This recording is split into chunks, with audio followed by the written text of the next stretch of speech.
ಗಾಳಿಯಲ್ಲಿ ಹರಡುತ್ತಾ ಕೊರೋನಾ ವಿಶೇಷ ಕಾರ್ಯಕ್ರಮಕ್ಕೆ ಸ್ವಾಗತ. ನಾನು ಆನಂದ್ ಬುರ್ಲಿ. ಗಾಳಿಯಲ್ಲಿ ಕೊರೋನಾ ಹರಡುತ್ತೆ, ಗಾಳಿಯಿಂದಲೂ ಕೂಡ ಕೊರೋನಾ ಬರುತ್ತೆ, ಅಥವಾ ಕೊರೋನಾ ಸೋಂಕಿತನೊಬ್ಬ ಸೀನಿದ್ರೆ ಕೆಮ್ಮಿದ್ರೆ ಅದನ್ನ ನಾವೇನಾದರೂ ಉಸಿರಾಡಿದ್ರೆ ಅದರಿಂದಲೂ ಕೂಡ ಕೊರೋನಾ ಬರುತ್ತೆ ಅನ್ನುವಂತಹ ಮಾತು ಸದ್ಯಕ್ಕೆ ಕೇಳಿ ಬರ್ತಾ ಇದೆ. ಹಾಗಿದ್ರೆ ನಿಜವಾಗ್ಲೂ ಗಾಳಿಯಲ್ಲಿ ಕೊರೋನಾ ಹರಡುತ್ತಾ? ಈ ವಿಚಾರಕ್ಕೆ ಸಂಬಂಧಪಟ್ಟ ಹಾಗೆ ಚರ್ಚೆಯನ್ನು ಮಾಡೋಣ. ಸಾಕಷ್ಟು ಜನ ಅತಿಥಿಗಳು ಜಾಯ್ನ್ ಆಗ್ತಾರೆ, ತಜ್ಞರು ಕೂಡ ಜಾಯ್ನ್ ಆಗ್ತಾರೆ. ಜಗತ್ತನ್ನ ಮತ್ತಷ್ಟು ಬೆಚ್ಚಿ ಬೀಳಿಸುತ್ತಾ ಕೊರೋನಾದ ಉಗ್ರಾವತಾರ. ಯಾಕೆ ಅಂತ ಹೇಳಿದ್ರೆ 32 ದೇಶಗಳ ವಿಜ್ಞಾನಿಗಳು ನಡೆಸಿರುವಂತಹ ಅಧ್ಯಯನದಲ್ಲಿದೆ. ಈ ಅಧ್ಯಯನದಲ್ಲಿ ಇರುವಂತಹ ವಿಚಾರ ಏನು ಅಂತೇಳಿ ನೋಡ್ತಾ ಹೋದ್ರೆ ಇಡೀ ವಿಶ್ವವನ್ನ, ಇಡೀ ಜಗತ್ತನ್ನ ಮತ್ತಷ್ಟು ಬೆಚ್ಚಿ ಬೀಳಿಸುತ್ತಾ ಕೊರೋನಾದ ಉಗ್ರಾವತಾರ. ಯಾಕೆ ಇಂಥದೊಂದು ಮಾತನ್ನ ಹೇಳ್ತಾ ಹೋಗ್ತಿದೀವಿ ಅಂತ ಹೇಳಿದ್ರೆ 32 ದೇಶಗಳ ವಿಜ್ಞಾನಿಗಳು ನಡೆಸಿರುವಂತಹ ಅಧ್ಯಯನದಲ್ಲಿ ಸ್ಫೋಟಕ ಮಾಹಿತಿಯೊಂದು ಬಯಲಾಗಿದೆ. ವಿಶ್ವ ಆರೋಗ್ಯ ಸಂಸ್ಥೆಗೆ ವಿಜ್ಞಾನಿಗಳು ಬರೆದಂತಹ ಪತ್ರದಲ್ಲಿ ಭಯಂಕರವಾಗಿರುವಂತಹ ಮಾಹಿತಿಯೊಂದಿದೆ. ಮನೆಯಲ್ಲಿದ್ರು, ಕಚೇರಿಯಲ್ಲಿದ್ರು, ರಸ್ತೆಯಲ್ಲಿದ್ರು ಬಿಡೋದಿಲ್ವಾ ಕೊರೋನಾ? ಯಾಕೆ ವಿಜ್ಞಾನಿಗಳು ಬರೆದಿರುವಂತಹ ಪತ್ರ ಇಲ್ಲಿ ಇಂಪಾರ್ಟೆಂಟ್ ಆಗುತ್ತೆ ಅಂದ್ರೆ, ವಿಜ್ಞಾನಿಗಳು ಹೇಳೋ ಸಂಗತಿ ಕೇಳಿದ್ರೆ ನಿಜಕ್ಕೂ ಕೂಡ ನಡುಕ ಹುಟ್ಟುತ್ತೆ. ಜಗತ್ತನ್ನ ಮತ್ತಷ್ಟು ಬೆಚ್ಚಿ ಬೀಳಿಸುತ್ತಾ ಕೊರೋನಾದ ಉಗ್ರಾವತಾರ. ಯಾಕೆ ಈ ಕೊರೋನಾದ ಮತ್ತೊಂದು ಉಗ್ರಾವತಾರ ಇಲ್ಲಿ ಜಗತ್ತನ್ನ ಬೆಚ್ಚಿ ಬೀಳಿಸುತ್ತೆ ಅಂತೇಳಿ ನೋಡ್ತಾ ಹೋದ್ರೆ 32 ದೇಶಗಳ ವಿಜ್ಞಾನಿಗಳು ನಡೆಸಿರುವಂತಹ ಅಧ್ಯಯನದಲ್ಲಿ ಸ್ಫೋಟಕವಾದಂತ ಮಾಹಿತಿ ಇದೆ. ವಿಶ್ವ ಆರೋಗ್ಯ ಸಂಸ್ಥೆಗೆ ವಿಜ್ಞಾನಿಗಳು ಬರೆದಿರುವಂತಹ ಪತ್ರದಲ್ಲಿ ಅಂಥದ್ದೊಂದು ಭಯಂಕರವಾಗಿರುವಂತಹ ಮಾಹಿತಿ ಇದೆ.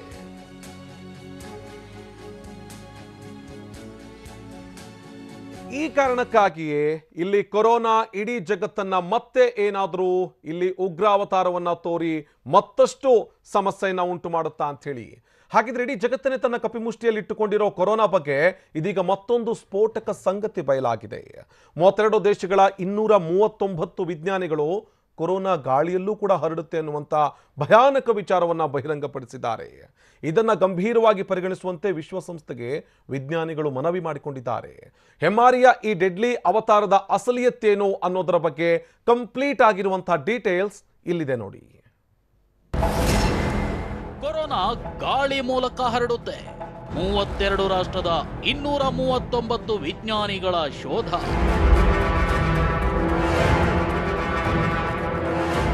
ಕೊರೋನಾ ವೈರಸ್ ಗಾಳಿ ಮೂಲಕ ಹರಡುತ್ತೆ. ಇಡೀ ಜಗತ್ತನ್ನ ಆವರಿಸಿರುವ ಕೊರೋನಾ ಗಾಳಿ ಮೂಲಕ ಒಬ್ಬರಿಂದ ಒಬ್ಬರಿಗೆ ಹರಡುತ್ತೆ.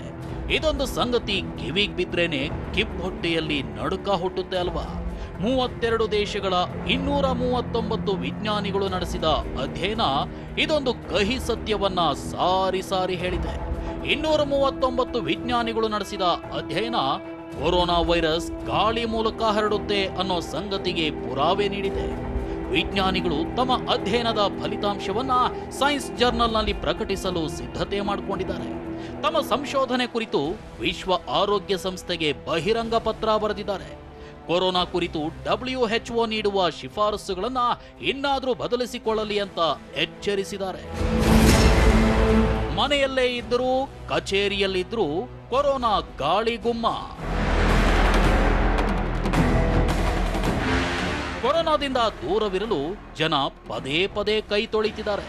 ಯಾವುದೇ ವಸ್ತು ಮುಟ್ಟಿದ್ರೂ ಕೈಗಳನ್ನ ಸ್ಯಾನಿಟೈಸ್ ಮಾಡ್ಕೊಳ್ತಿದ್ದಾರೆ. ಹೆಚ್ಚು ಹೊರಗಡೆನೂ ಹೋಗದೆ ಮನೆಯಲ್ಲೇ ಕಾಲು ಕಟ್ಕೊಂಡು ಕೂರ್ತಿದ್ದಾರೆ. ಆದ್ರೆ ಕೊರೋನಾದ ಗಾಳಿ ಗುಮ್ಮ ಮನೆಯಲ್ಲಿರೋರಿಗೂ ಭೀತಿ ತಂದಿದೆ. ಕಚೇರಿಗಳಲ್ಲಿ ಕೂರೋರಿಗೂ ಆತಂಕ ತಂದಿದೆ. ಒಂದು ನಿರ್ದಿಷ್ಟ ಕಟ್ಟಡದೊಳಗಡೆ ಇರೋರಿಗೆ ಕೊರೋನಾದ ಗಾಳಿ ಗುಮ್ಮ ಶುರುವಾಗಿದೆ. ಕೊರೋನಾ ಗಾಳಿಯಲ್ಲಿ ಹರಡುತ್ತಿರೋದ್ರಿಂದ ವಿದೇಶಗಳಲ್ಲಿನ ಬಾರ್ ಅಂಡ್ ರೆಸ್ಟೋರೆಂಟ್, ಕ್ಯಾಸಿನೋಗಳಲ್ಲಿ ಹೊಸ ಕೊರೋನಾ ಕೇಂದ್ರ ಸೃಷ್ಟಿಯಾಗ್ತಿವೆ ಅಂತ 239 ವಿಜ್ಞಾನಿಗಳ ಅಧ್ಯಯನ ತಿಳಿಸಿದೆ. ಕೊರೋನಾದ ಗಾಳಿ ಸತ್ಯ ಮನೆ, ಕಚೇರಿಗಳಂತ ಕಟ್ಟಡಗಳಲ್ಲಿರೋರಿಗೂ ಭೀತಿ ತಂದಿದೆ. ಮುಕ್ತ ವಾಯು ಸಂಚಾರ ಇರದ ಕಟ್ಟಡಗಳಂತೂ ಅಪಾಯಕಾರಿಯಾಗ್ತಿವೆ. ಕಟ್ಟಡದೊಳಗಡೆ ಇರೋ ಸೋಂಕಿತರ ಕೆಮ್ಮು, ಸೀನು ಮತ್ತು ಮಾತಿನ ಮೂಲಕ ಕೊರೋನಾ ಗಾಳಿಯಲ್ಲಿ ಸೇರುತ್ತೆ. ಒಂದು ದೊಡ್ಡದಾದ ರೂಮಿನಾದ್ಯಂತ ಸಂಚರಿಸುತ್ತೆ. ಗಾಳಿಯಲ್ಲೇ ಸುಮಾರು ಹೊತ್ತು ತೇಲುತ್ತೆ. ಆಗ ಕಟ್ಟಡದೊಳಗಡೆ ಇರೋರು ಉಸಿರಾಡಿದ್ರೆ ಸಾಕು, ಕೊರೋನಾ ಅಟ್ಯಾಕ್ ಆಗುತ್ತೆ. ಹೀಗಾಗಿ ಮನೆ ಮತ್ತು ಕಚೇರಿಗಳಲ್ಲಿ ದೈಹಿಕ ಅಂತರ ಪಾಲಿಸಿದ್ರೂ ಕೂಡ ಕೊರೋನಾ ತಗುಲುವ ಅಪಾಯ ಇದ್ದೇ ಇದೆ. ಇದೇ ಸತ್ಯವನ್ನ 32 ದೇಶಗಳ 239 ವಿಜ್ಞಾನಿಗಳು ನಡೆಸಿದ ಅಧ್ಯಯನ ಬಹಿರಂಗಗೊಳಿಸಿದೆ. ಆದರೆ ಕೊರೋನಾ ಗಾಳಿಯ ಮೂಲಕ ಹರಡುತ್ತೆ, ಕೊರೋನಾ ಕಣಗಳು ಗಾಳಿಯಲ್ಲಿ ಸಾಕಷ್ಟು ಹೊತ್ತು ತೇಲುತ್ತವೆ ಅನ್ನೋದನ್ನ ವಿಶ್ವ ಆರೋಗ್ಯ ಸಂಸ್ಥೆ ಒಪ್ತಾ ಇಲ್ಲ. ಹಾಗಾದ್ರೆ 239 ವಿಜ್ಞಾನಿಗಳು ಕೊರೋನಾ ಗಾಳಿ ಮೂಲಕ ಹರಡುತ್ತೆ ಅಂತ ಹೇಳಿದ್ದು ಯಾವ ಆಧಾರದ ಮೇಲೆ? ವಿಶ್ವ ಆರೋಗ್ಯ ಸಂಸ್ಥೆ ಅದ್ಯಾವ ಆಧಾರದ ಮೇಲೆ ಕೊರೋನಾ ಗಾಳಿ ಮೂಲಕ ಹರಡಲ್ಲ ಅಂತಿದೆ ಗೊತ್ತಾ? ಕೊರೋನಾ ಗಾಳಿಯಲ್ಲಿ ಎಷ್ಟು ಹೊತ್ತು ಹರಡುತ್ತೆ? ಏನಿದು ಹೊಸ ಶೋಧ? ಈಗ WHO ಇದಕ್ಕೆ ಏನಂದ್ರೆ ಅಷ್ಟು ಸಾಲಿಡ್ ಎವಿಡೆನ್ಸ್ ಇಲ್ಲ. ಈ ವೈರಾಣು ಗಾಳಿಯಲ್ಲಿ ಹರಡುವಂತ ಚಾನ್ಸ್ ಇದೆ, ಆದ್ರೆ ತೀರಾ ಕಮ್ಮಿ. ಇದು ಗಾಳಿಯಲ್ಲಿ ಹರಡುತ್ತೆ ಅನ್ನೋದಕ್ಕೆ ಇನ್ನೂ ಒಂದು ಸಾಲಿಡ್ ಎವಿಡೆನ್ಸ್ ಬೇಕಾಗತ್ತೆ. ಆ ಎವಿಡೆನ್ಸ್ ಇಲ್ಲದೆ ನಾವು ಇದು ಗಾಳಿಯಲ್ಲಿ ತುಂಬಾ ಜಾಸ್ತಿ ಹರಡುತ್ತೆ ಅಂತ ಒಪ್ಕೊಳ್ಳೋದು ತುಂಬಾ ಕಷ್ಟ ಆಗತ್ತೆ. ಯಾಕಂದ್ರೆ ಆ ವೈರಾಣುವಿನ ಸೈಜ್ ಏನಿದೆ ಅದು ತುಂಬಾ ದೊಡ್ಡದಿದೆ. ಅಷ್ಟು ದೂರ ಗಾಳಿಯಲ್ಲಿ ಇದು ಹರಡೋದಕ್ಕೆ ಆಗಲ್ಲ. ಕೊರೋನಾ ಗಾಳಿ ಮೂಲಕ ಸೋಂಕಿತರಿಂದ ಆರೋಗ್ಯವಂತರಿಗೆ ಹರಡುತ್ತೆ ಅಂತ ವಿಜ್ಞಾನಿಗಳ ತಂಡ ಹೇಳಿದೆ. ಹಾಗಾದ್ರೆ ಅದ್ಯಾವ ಆಧಾರದ ಮೇಲೆ 239 ವಿಜ್ಞಾನಿಗಳು ಈ ಸಂಗತಿಯನ್ನ ತಿಳಿಸಿದ್ದಾರೆ ಅಂತಾನೆ ನೋಡೋಣ. ಇದು ಅರ್ಥವಾಗಬೇಕಾದ್ರೆ ನೀವು ಮೊದಲು ವಿಶ್ವ ಆರೋಗ್ಯ ಸಂಸ್ಥೆ ಕೊರೋನಾ ಏರ್ಬಾರ್ನ್ ಅಲ್ಲ, ಕೊರೋನಾ ಗಾಳಿ ಮೂಲಕ ಹರಡಲ್ಲ ಅಂತ ಹೇಳ್ತಿರೋದು ಯಾಕೆ ಅಂತ ತಿಳ್ಕೊಳ್ಳೇಬೇಕು. ಆರೋಗ್ಯ ಸಂಸ್ಥೆ ಪ್ರಕಾರ ಸೋಂಕಿತರ ಕೆಮ್ಮು, ಸೀನು ಮತ್ತು ಮಾತಿನ ಮೂಲಕ ಹೊರಬೀಳೋ ಹನಿಗಳ ಗಾತ್ರ 120ರಿಂದ 125 ಮೈಕ್ರಾನ್ ಇರುತ್ತೆ. ಇವು ದೊಡ್ಡ ಹನಿ ಆಗಿರೋದ್ರಿಂದ ಗಾಳಿಯಲ್ಲಿ ಹೆಚ್ಚು ಹೊತ್ತಿರಲ್ಲ. ಕೊರೋನಾ ಕಣಗಳಿರುವ ಈ ಹನಿಗಳು ಭಾರ ಇರೋದ್ರಿಂದ ಸ್ವಲ್ಪ ಸಮಯದಲ್ಲೇ ನೆಲಕ್ಕೆ ಬೀಳುತ್ತವೆ. ಇವು ಗಾಳಿಯಲ್ಲಿ 1 ಮೀಟರ್ಗಿಂತ ಹೆಚ್ಚು ದೂರ ಪ್ರಯಾಣಿಸಲು ಸಾಧ್ಯವಿಲ್ಲ. WHO ಜೂನ್ 29ರಂದು ನೀಡಿದ ಮಾಹಿತಿ ಪ್ರಕಾರ ಸೋಂಕಿತರ ಬಾಯಿ ಮತ್ತು ಮೂಗಿನಿಂದ ಹೊರಬೀಳೋ ಹನಿಗಳ ಸುತ್ತಳತೆ 5 ಮೈಕ್ರಾನ್ಗಿಂತ ಕಡಿಮೆ ಇದ್ರೆ ಮಾತ್ರ ಕೊರೋನಾ ಗಾಳಿಯಲ್ಲಿ 1 ಮೀಟರ್ ದೂರ ಪ್ರಯಾಣಿಸುತ್ತೆ. ಈ 5 ಮೈಕ್ರಾನ್ ಎಷ್ಟು ಚಿಕ್ಕದು ಅಂದ್ರೆ 1 ಮೀಟರ್ನಲ್ಲಿ 10 ಲಕ್ಷ ಭಾಗ ಮಾಡಿದ್ರೆ ಅದರಲ್ಲಿನ 1 ಭಾಗವೇ 5 ಮೈಕ್ರಾನ್.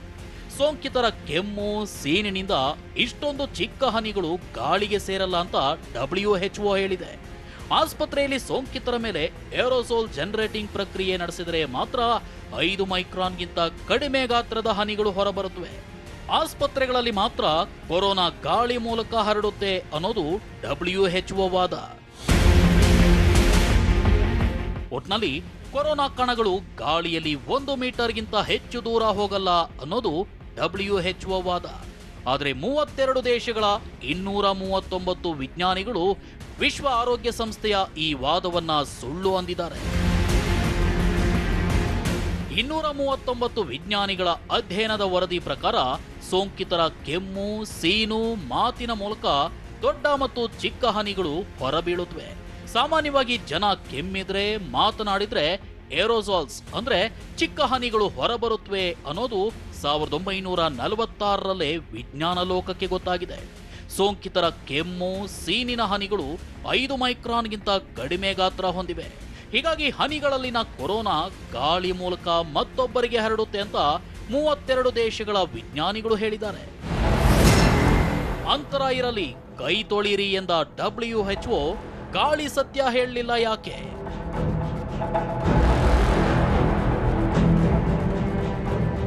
ಕೊರೋನಾ ಗಾಳಿಯಲ್ಲಿ ಹರಡುತ್ತೆ ಅಂತ ವಿಜ್ಞಾನಿಗಳು ಹೇಳ್ತಿರೋದು ಇದೇ ಮೊದಲಲ್ಲ. ಏಪ್ರಿಲ್ ತಿಂಗಳಲ್ಲೇ 36 ವಿಜ್ಞಾನಿಗಳು ಕೊರೋನಾ ಏರ್ಬೋರ್ನ್ ಅಂದಿದ್ರು. ತನ್ನ ಮಾರ್ಗಸೂಚಿ ಬದಲಿಸುವಂತೆಯೂ WHOಗೆ ಸಲಹೆ ನೀಡಿದ್ರು. ಈ ಬಗ್ಗೆ ಸಭೆನೂ ನಡೆದಿತ್ತು. ಆದರೆ ಸಭೆಯಲ್ಲಿ ವಿಶ್ವ ಆರೋಗ್ಯ ಸಂಸ್ಥೆಯ ಕೆಲ ತಜ್ಞರು ಕೊರೋನಾ ಏರ್ಬೋರ್ನ್ ಅಲ್ಲ, ದೊಡ್ಡ ಹನಿಗಳು ಬೇಗನೆ ನೆಲಕ್ಕೆ ಬೀಳುತ್ತವೆ, ನೆಲ ಮತ್ತು ವಸ್ತುಗಳ ಮೇಲಿನ ಕೊರೋನಾ ಕಣಗಳನ್ನು ಮುಟ್ಟಿದ್ರೆ ಮಾತ್ರ ಕೊರೋನಾ ಬರುತ್ತೆ, ಹೀಗಾಗಿ ಕೈ ತೊಳೆಯೋದೇ ಅತಿ ಮುಖ್ಯ ಅಂದಿದ್ರು. WHO ಮೊದಲಿನಿಂದಲೂ ಜಗತ್ತಿಗೆ ಕೈ ತೊಳೀರಿ ಅಂತ ಹೇಳ್ತಾನೆ ಇದೆ. ದೈಹಿಕ ಅಂತರ ಪಾಲಿಸುವಂತೆ ಸೂಚಿಸಿದೆ. ಆದರೆ ಅಮೆರಿಕದ centre for disease control and prevention ಪ್ರಕಾರ ನೆಲ ಮತ್ತು ವಸ್ತುಗಳ ಮೇಲೆ ಬಿದ್ದ ಕೊರೋನಾ ಕಣಗಳಿಂದ ಸೋಂಕು ಹರಡುವ ಪ್ರಮಾಣ ತೀರಾ ಕಡಿಮೆ. ಹಾಗಾದ್ರೆ WHO ಕೊರೋನಾದ ಈ ಗಾಳಿ ಸತ್ಯವನ್ನ ಮುಚ್ಚಿಟ್ಟಿತ್ತ? ಕೊರೋನಾ ಗಾಳಿ ಮೂಲಕ ಹರಡುತ್ತೆ ಅನ್ನೋದು ಸತ್ಯವಾದ್ರೆ ಕೊರೋನಾದಿಂದ ತಪ್ಪಿಸಿಕೊಳ್ಳೋದು ಹೇಗೆ?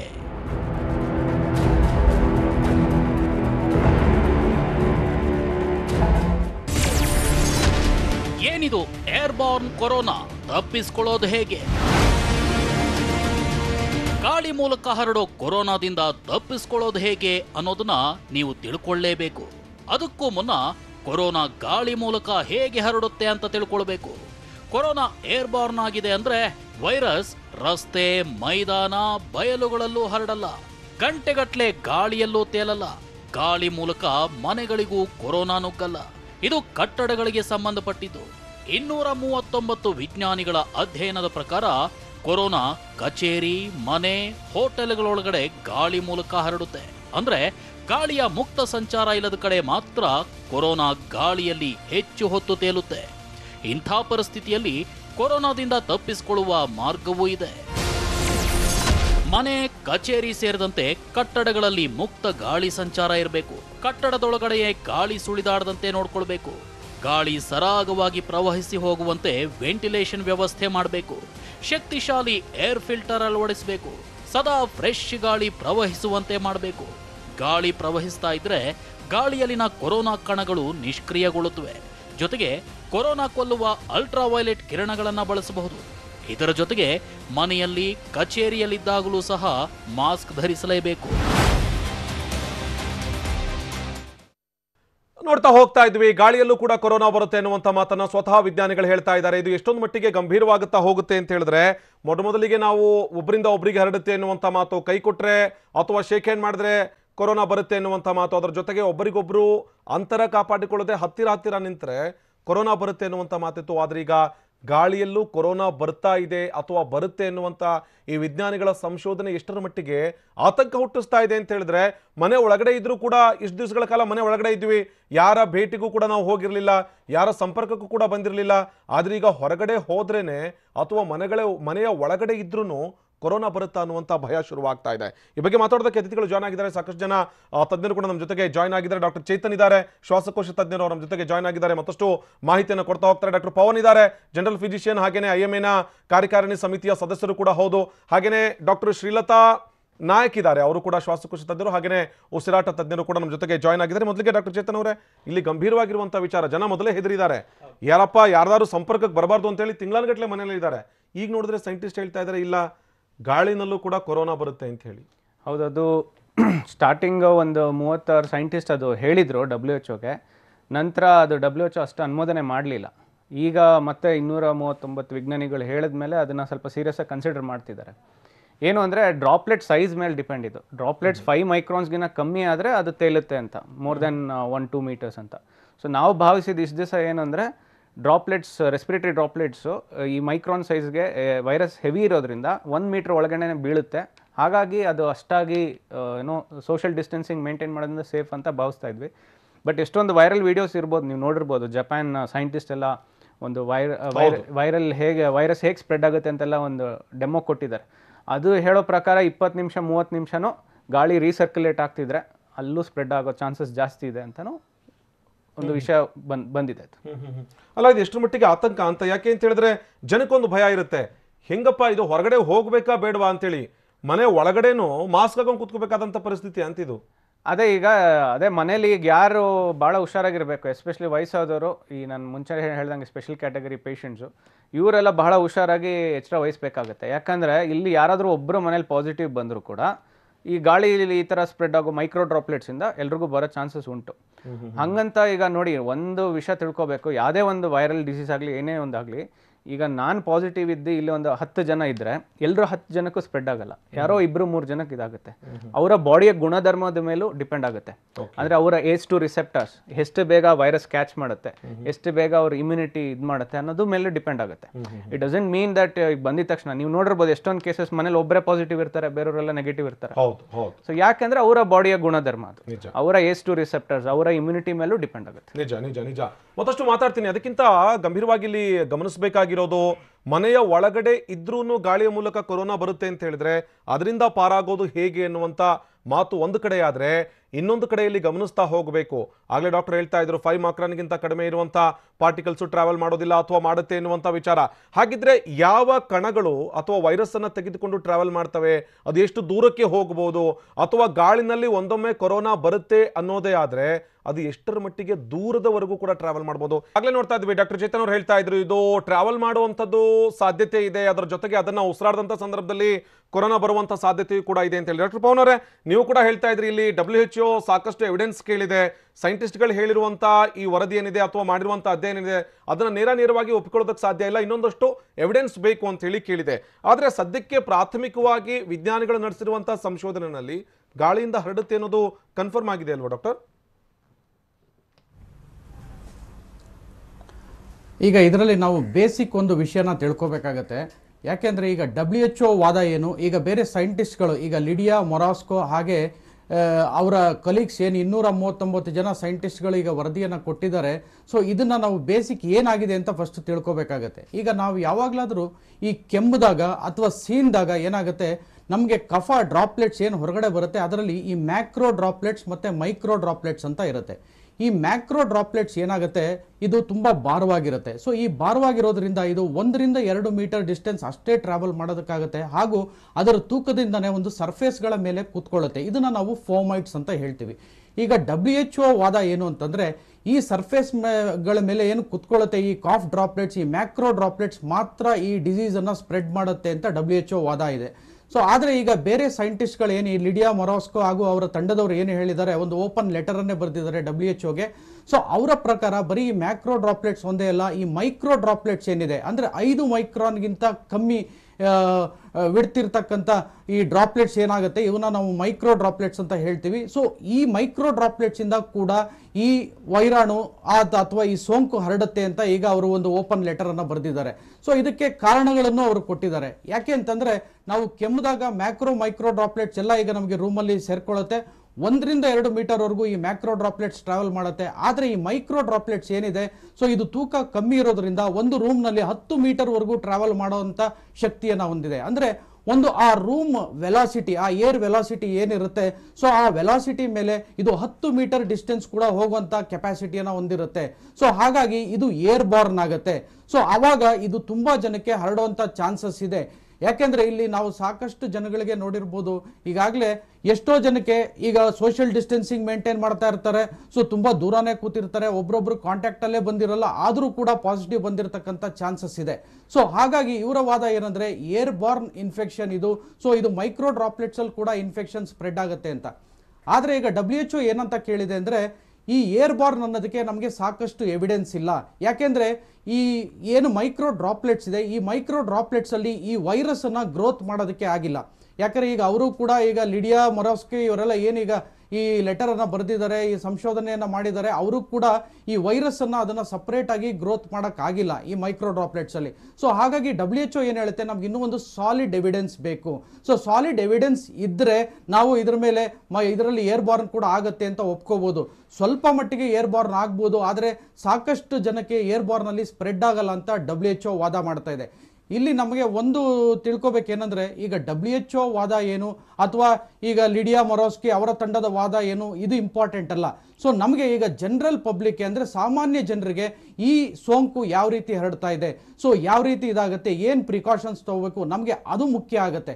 ಯಾಕೆಂದ್ರೆ ಇವರಿಬ್ಬರು ಜಗಳದಲ್ಲಿ ಕೂಸ್ ಬಡವಾಯಿತು ಅನ್ನೋಗೆ ಆಗಬಾರ್ದು. ಸೊ ಈಗ ನೋಡ್ತಾ ಇದ್ರೆ ಈ ವಾದಗಳು ಪ್ರತಿವಾದಗಳು ಅದೇ ಥರನೇ ಹೋಗ್ತಾ ಇವೆ WHO ಮತ್ತೆ ಈ ಸೈಂಟಿಸ್ಟ್ಗಳ ಮಧ್ಯೆ. ಸೊ ಇಲ್ಲಿ ಇಬ್ಬರೂ ಕೂತು ಕೂಡ ಏನು ಬೆಸ್ಟ್ ಅಂದ್ರೆ ಇನ್ನು ಯಾವ ಎಕ್ಸ್ಪೆರಿಮೆಂಟ್ಗಳು ಮಾಡಬೇಕಾಗತ್ತೆ, ಅಂದ್ರೆ ಯಾವುದು ಕೂಲಂಕುಷವಾಗಿ ಅದನ್ನು ಯೋಚಿಸಿ ಒಂದು ಎಕ್ಸ್ಪೆರಿಮೆಂಟ್ಗಳನ್ನು ಮಾಡಿ, ಈಗ ಮೈಕ್ರೋ ಡ್ರಾಪ್ಲೆಟ್ಸ್ ಇಂದ ಎಷ್ಟು ಸ್ಪ್ರೆಡ್ ಆಗುತ್ತೆ, ಮ್ಯಾಕ್ರೋ ಡ್ರಾಪ್ಲೆಟ್ಸ್ ಇಂದ ಎಷ್ಟು ಸ್ಪ್ರೆಡ್ ಆಗುತ್ತೆ, ಸೊ ಜನಗಳು ಏನು ಪ್ರಿಕಾಷನ್ಸ್ ತಗೋಬೇಕು ಅಂತ ಒಟ್ಟಿಗೆ ಕೂತು ಸಂಶೋಧನೆಯನ್ನ ಮಾಡಿ ಜನಗಳಿಗೆ ತಿಳಿಸಬೇಕಾಗಿದೆ. ಖಂಡಿತವಾಗಿಯೂ ಕೂಡ ಡಾಕ್ಟರ್ ಪವನ್ ಸಾಕಷ್ಟು ಮಾಹಿತಿಯನ್ನು ಕೊಡ್ತಾ ಇದ್ರಿ. ಇಲ್ಲಿ ಗಮನಿಸ್ತಾ ಹೋಗಬೇಕು, ಇಲ್ಲಿ ಮ್ಯಾಕ್ರೋ ಹಾಗೇನೆ ಮೈಕ್ರೋ ಡ್ರಾಪ್ಲೆಟ್ಗಳಿದೆಯಲ್ಲ ಅದರಿಂದಾಗಿ ಈ ಕೊರೋನಾ ಬರುತ್ತೆ ಅನ್ನುವಂಥ ಮಾತಿದೆ. ಆದರೆ WHO ಹೇಳ್ತಾ ಇರೋದು ಈ ಮೈಕ್ರೋ ಡ್ರಾಪ್ಲೆಟ್ಸ್ ಇಂದ ಅದು ಜಾಸ್ತಿ ಬರೋದಿಲ್ಲ, ಅದರಿಂದ ಕೊರೋನಾ ಸೋಂಕು ಹರಡೋದಿಲ್ಲ ಅನ್ನುವಂಥ ಮಾತನ್ನು ಹೇಳ್ತಾ ಇದ್ದಾರೆ. ಡಾಕ್ಟರ್ ಶ್ರೀಲತಾ ಅವರೇ, ನೀವು ಕೂಡ ಗಮನಿಸ್ತಾ ಇದ್ರಿ, 32 ದೇಶಗಳ 239 ವಿಜ್ಞಾನಿಗಳು ಕೊಟ್ಟಿರುವಂತಹ ಅಧ್ಯಯನದ ವರದಿ ಇದು. ನೋಡಿ, ಹೀಗಾಗುತ್ತೆ. ಒಂದೊಮ್ಮೆ ಏನಾದರೂ ಎಚ್ಚರಿಕೆ ವಹಿಸದೆ ಹೋದ್ರೆ ಇದು ಗಾಳಿಯಲ್ಲೂ ಕೂಡ ಕೊರೋನಾ ಹರಡೋದಕ್ಕೆ ಸ್ಟಾರ್ಟ್ ಆಗಿದೆ. ಈಗಾಗಲೇ ಸಾಕಷ್ಟು ಜನರಿಗೆ ಅದು ಸೋಂಕು ತಗುಲ್ತಾ ಇದೆ ಅಂತೇಳಿ ತಾವು ಕೂಡ ಸಾಕಷ್ಟು ವಿಚಾರವನ್ನು ನೋಡ್ತಾ ಇದ್ರಿ. ಏನ್ ಹೇಳ್ತೀರಿ ಅಂತ, ಗಾಳಿಯಿಂದ ಹರಡೋದಕ್ಕೆ ಶುರುವಾದ್ರೆ ಜನರಿಗೆ ಎಷ್ಟರ ಮಟ್ಟಿಗೆ ಸಮಸ್ಯೆ ಆಗುತ್ತೆ ಅಂತ?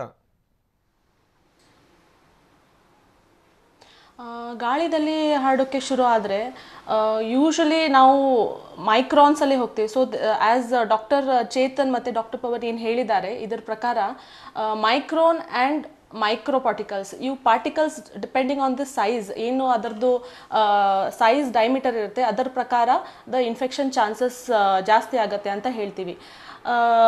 ಇದು ಏನು ಮೈಕ್ರೋ ರೆಸ್ಪಿರೇಟರಿ ಡ್ರಾಪ್ಲೆಟ್ಸ್ ಅಂತ ಹೇಳ್ತೀವಿ, ಅದು size usually less than more than 5 micron ಇರುತ್ತೆ.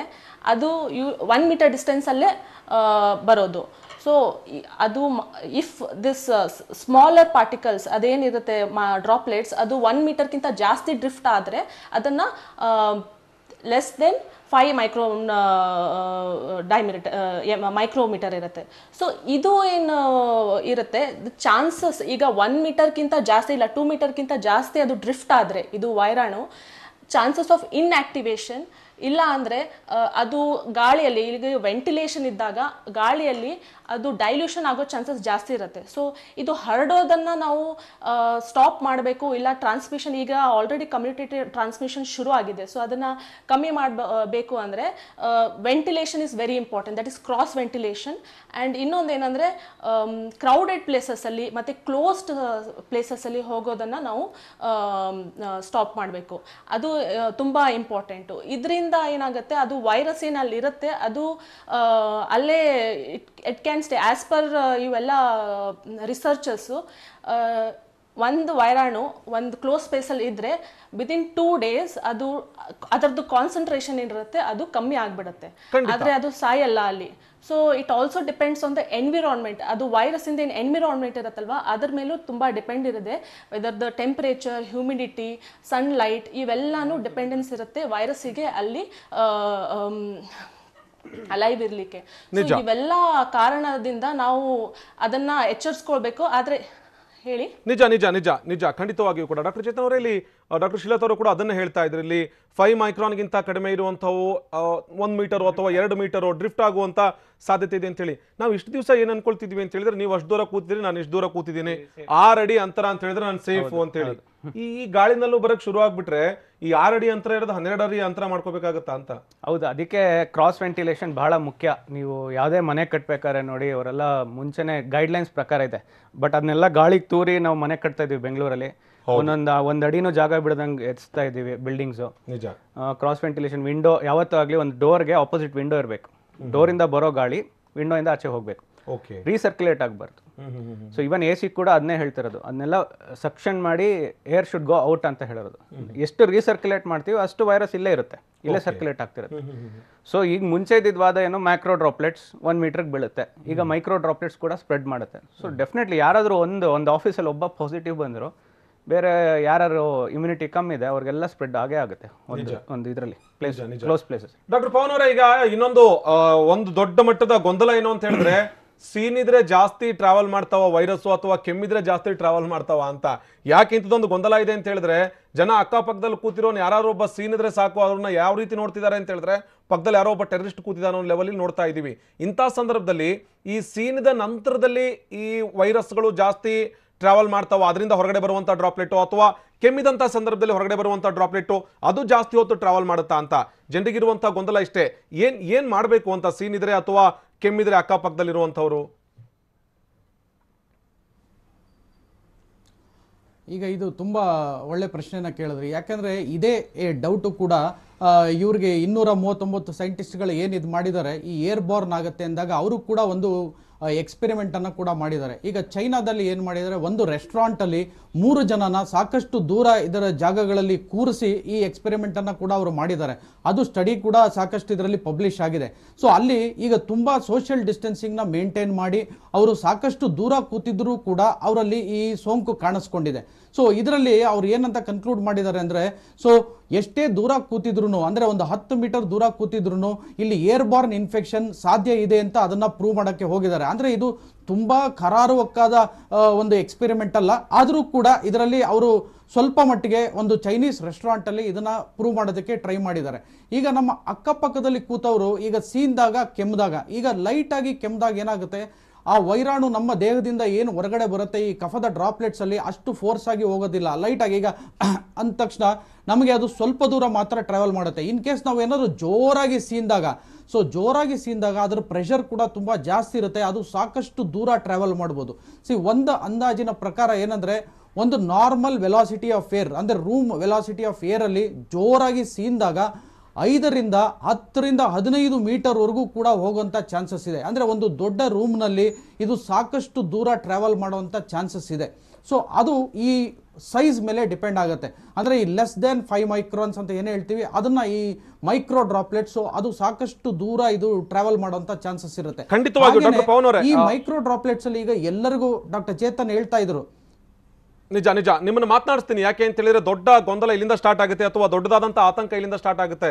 ಬೆಂಗಳೂರಿನಲ್ಲಿರುವಂತಹ ಅಕ್ಕಪಕ್ಕದ ಮನೆಗಳಿರುವಂತಹ ಅಂತರ ನೋಡ್ತಾ ಹೋದ್ರೆ ಒಬ್ಬರ ಮನೆಗೆ ಇನ್ನೊಬ್ಬರ ಮನೆಗೆ ಒಂದೇ ಒಂದು ಸೆಂಟಿಮೀಟರ್ನ ಅಂತರ ಇಲ್ಲ. ಒಬ್ಬರು ಗೋಡೆಯನ್ನ ನೆರವು ಮಾಡ್ಕೊಂಡು ಇನ್ನೊಬ್ಬರು ಗೋಡೆಯನ್ನ ಕಟ್ಟಿರ್ತಾರೆ.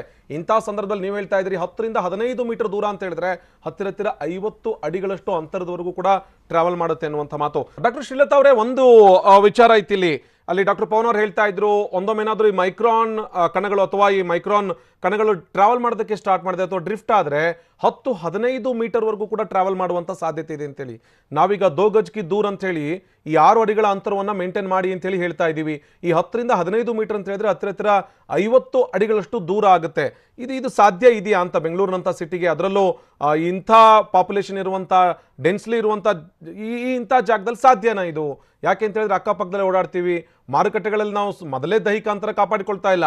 ಈಗ ಇಷ್ಟರ ಮಟ್ಟಿಗೆ ದೂರ ಇರಬೇಕು ಅಥವಾ ದೂರದವರೆಗೂ ಟ್ರಾವೆಲ್ ಮಾಡುತ್ತೆ ಅಂತ ಹೇಳಿದ್ರೆ ಹೇಗೆ ಸಾಧ್ಯ ಅಂತದು? ಹೌದು, ಇದು ಸಾಧ್ಯ ಇದೆ. ಯಾಕಂದರೆ ಇಲ್ಲಿ ಇರೋದು ತುಂಬ close spaces. There are many close spaces over here, like market area ಇರಲಿ ಇಲ್ಲ ಮಾಲ್ಸ್ ಇರಲಿ, ಇವೆಲ್ಲನೂ ಕ್ಲೋಸ್. ಸೊ ವೆಂಟಿಲೇಷನ್ ಇರಲ್ಲ, ಮೇನ್ಲಿ ಅದು ಥ್ರೂ AC ಇರುತ್ತೆ. ಸೊ ಚಾನ್ಸಸ್ ಈಗ ಅಲ್ಲಿ ಯಾವುದಾರ patient who is a carrier, asymptomatic patient ಇದ್ದಾಗ ಏನಾಗುತ್ತೆ, ಅಲ್ಲಿಂದ ಅವರು ಕೆಮ್ಮಿದಾಗ ಸೀನ್ದಾಗ ಎಷ್ಟು metre usually it is 1 metre, that is macro ಏನಿರುತ್ತೆ ಅದು ಸೈಜ್ 1 ಮೀಟರ್ವರೆಗೆ ಬರುತ್ತೆ. If it goes beyond 1 metre then it is smaller particles. ಇವು ಸ್ಮಾಲರ್ ಪಾರ್ಟಿಕಲ್ಸನ್ನು ನಾವು ಡ್ರಾಪ್ಲೆಟ್ ನ್ಯೂಕ್ಲಿಯೈ ಅಂತ ಹೇಳ್ತೀವಿ. ವೆನ್ ಇಟ್ ಯಾವಾಗ ಅದು ಕಮ್ಮಿ ಆಗುತ್ತೆ, ಲೆಸ್ ದೆನ್ 5 ಮೈಕ್ರೋಮೀಟರ್, ಅದು ಜಾಸ್ತಿ ಆದಾಗ ಏನಾಗುತ್ತೆ, ಅಲ್ಲಿ ಯಾರಾದರೂ ಆ ಏರಿಯಾದಲ್ಲಿ ಯಾರಾದರೂ ಸೀನಿ ಹೋದರೆ ಅದೇ ಪ್ಲೇಸಲ್ಲಿ ಯಾರಾದರೂ ಅದೇ ಕಾರಿಡಾರಲ್ಲಿ ಇಫ್ ಬೇರೆಯವರು ಯಾರಾದರೂ ಅಲ್ಲಿಂದನೇ ಪಾಸ್ ಆದರೆ ಏನಾಗುತ್ತೆ, ಅವರಿಗೆ ಆಗೋ ಚಾನ್ಸಸ್ ಜಾಸ್ತಿ ಇರುತ್ತೆ. ಸೊ ಈ ಥರ ಆಗೋದು, ಆದರೆ ಎಲ್ಲರಿಗೂ ಆಗುತ್ತೆ ಅಂತಲ್ಲ, it depends on the immunity. ಅಂದರೆ ಏನು ಅವ್ರದ್ದು ಹೇಗಿದೆ ಇಮ್ಯುನಿಟಿ, ಹೇಗೆ ಅವ್ರದ್ದು cells in the body fight ಮಾಡುತ್ತೆ ಅದಕ್ಕೆ, ಅದು ಅವೆಲ್ಲ ಮ್ಯಾಟರ್ಸ್ ಡಿಪೆಂಡ್ ಆಗುತ್ತೆ ಇದ್ರ ಮೇಲೆ.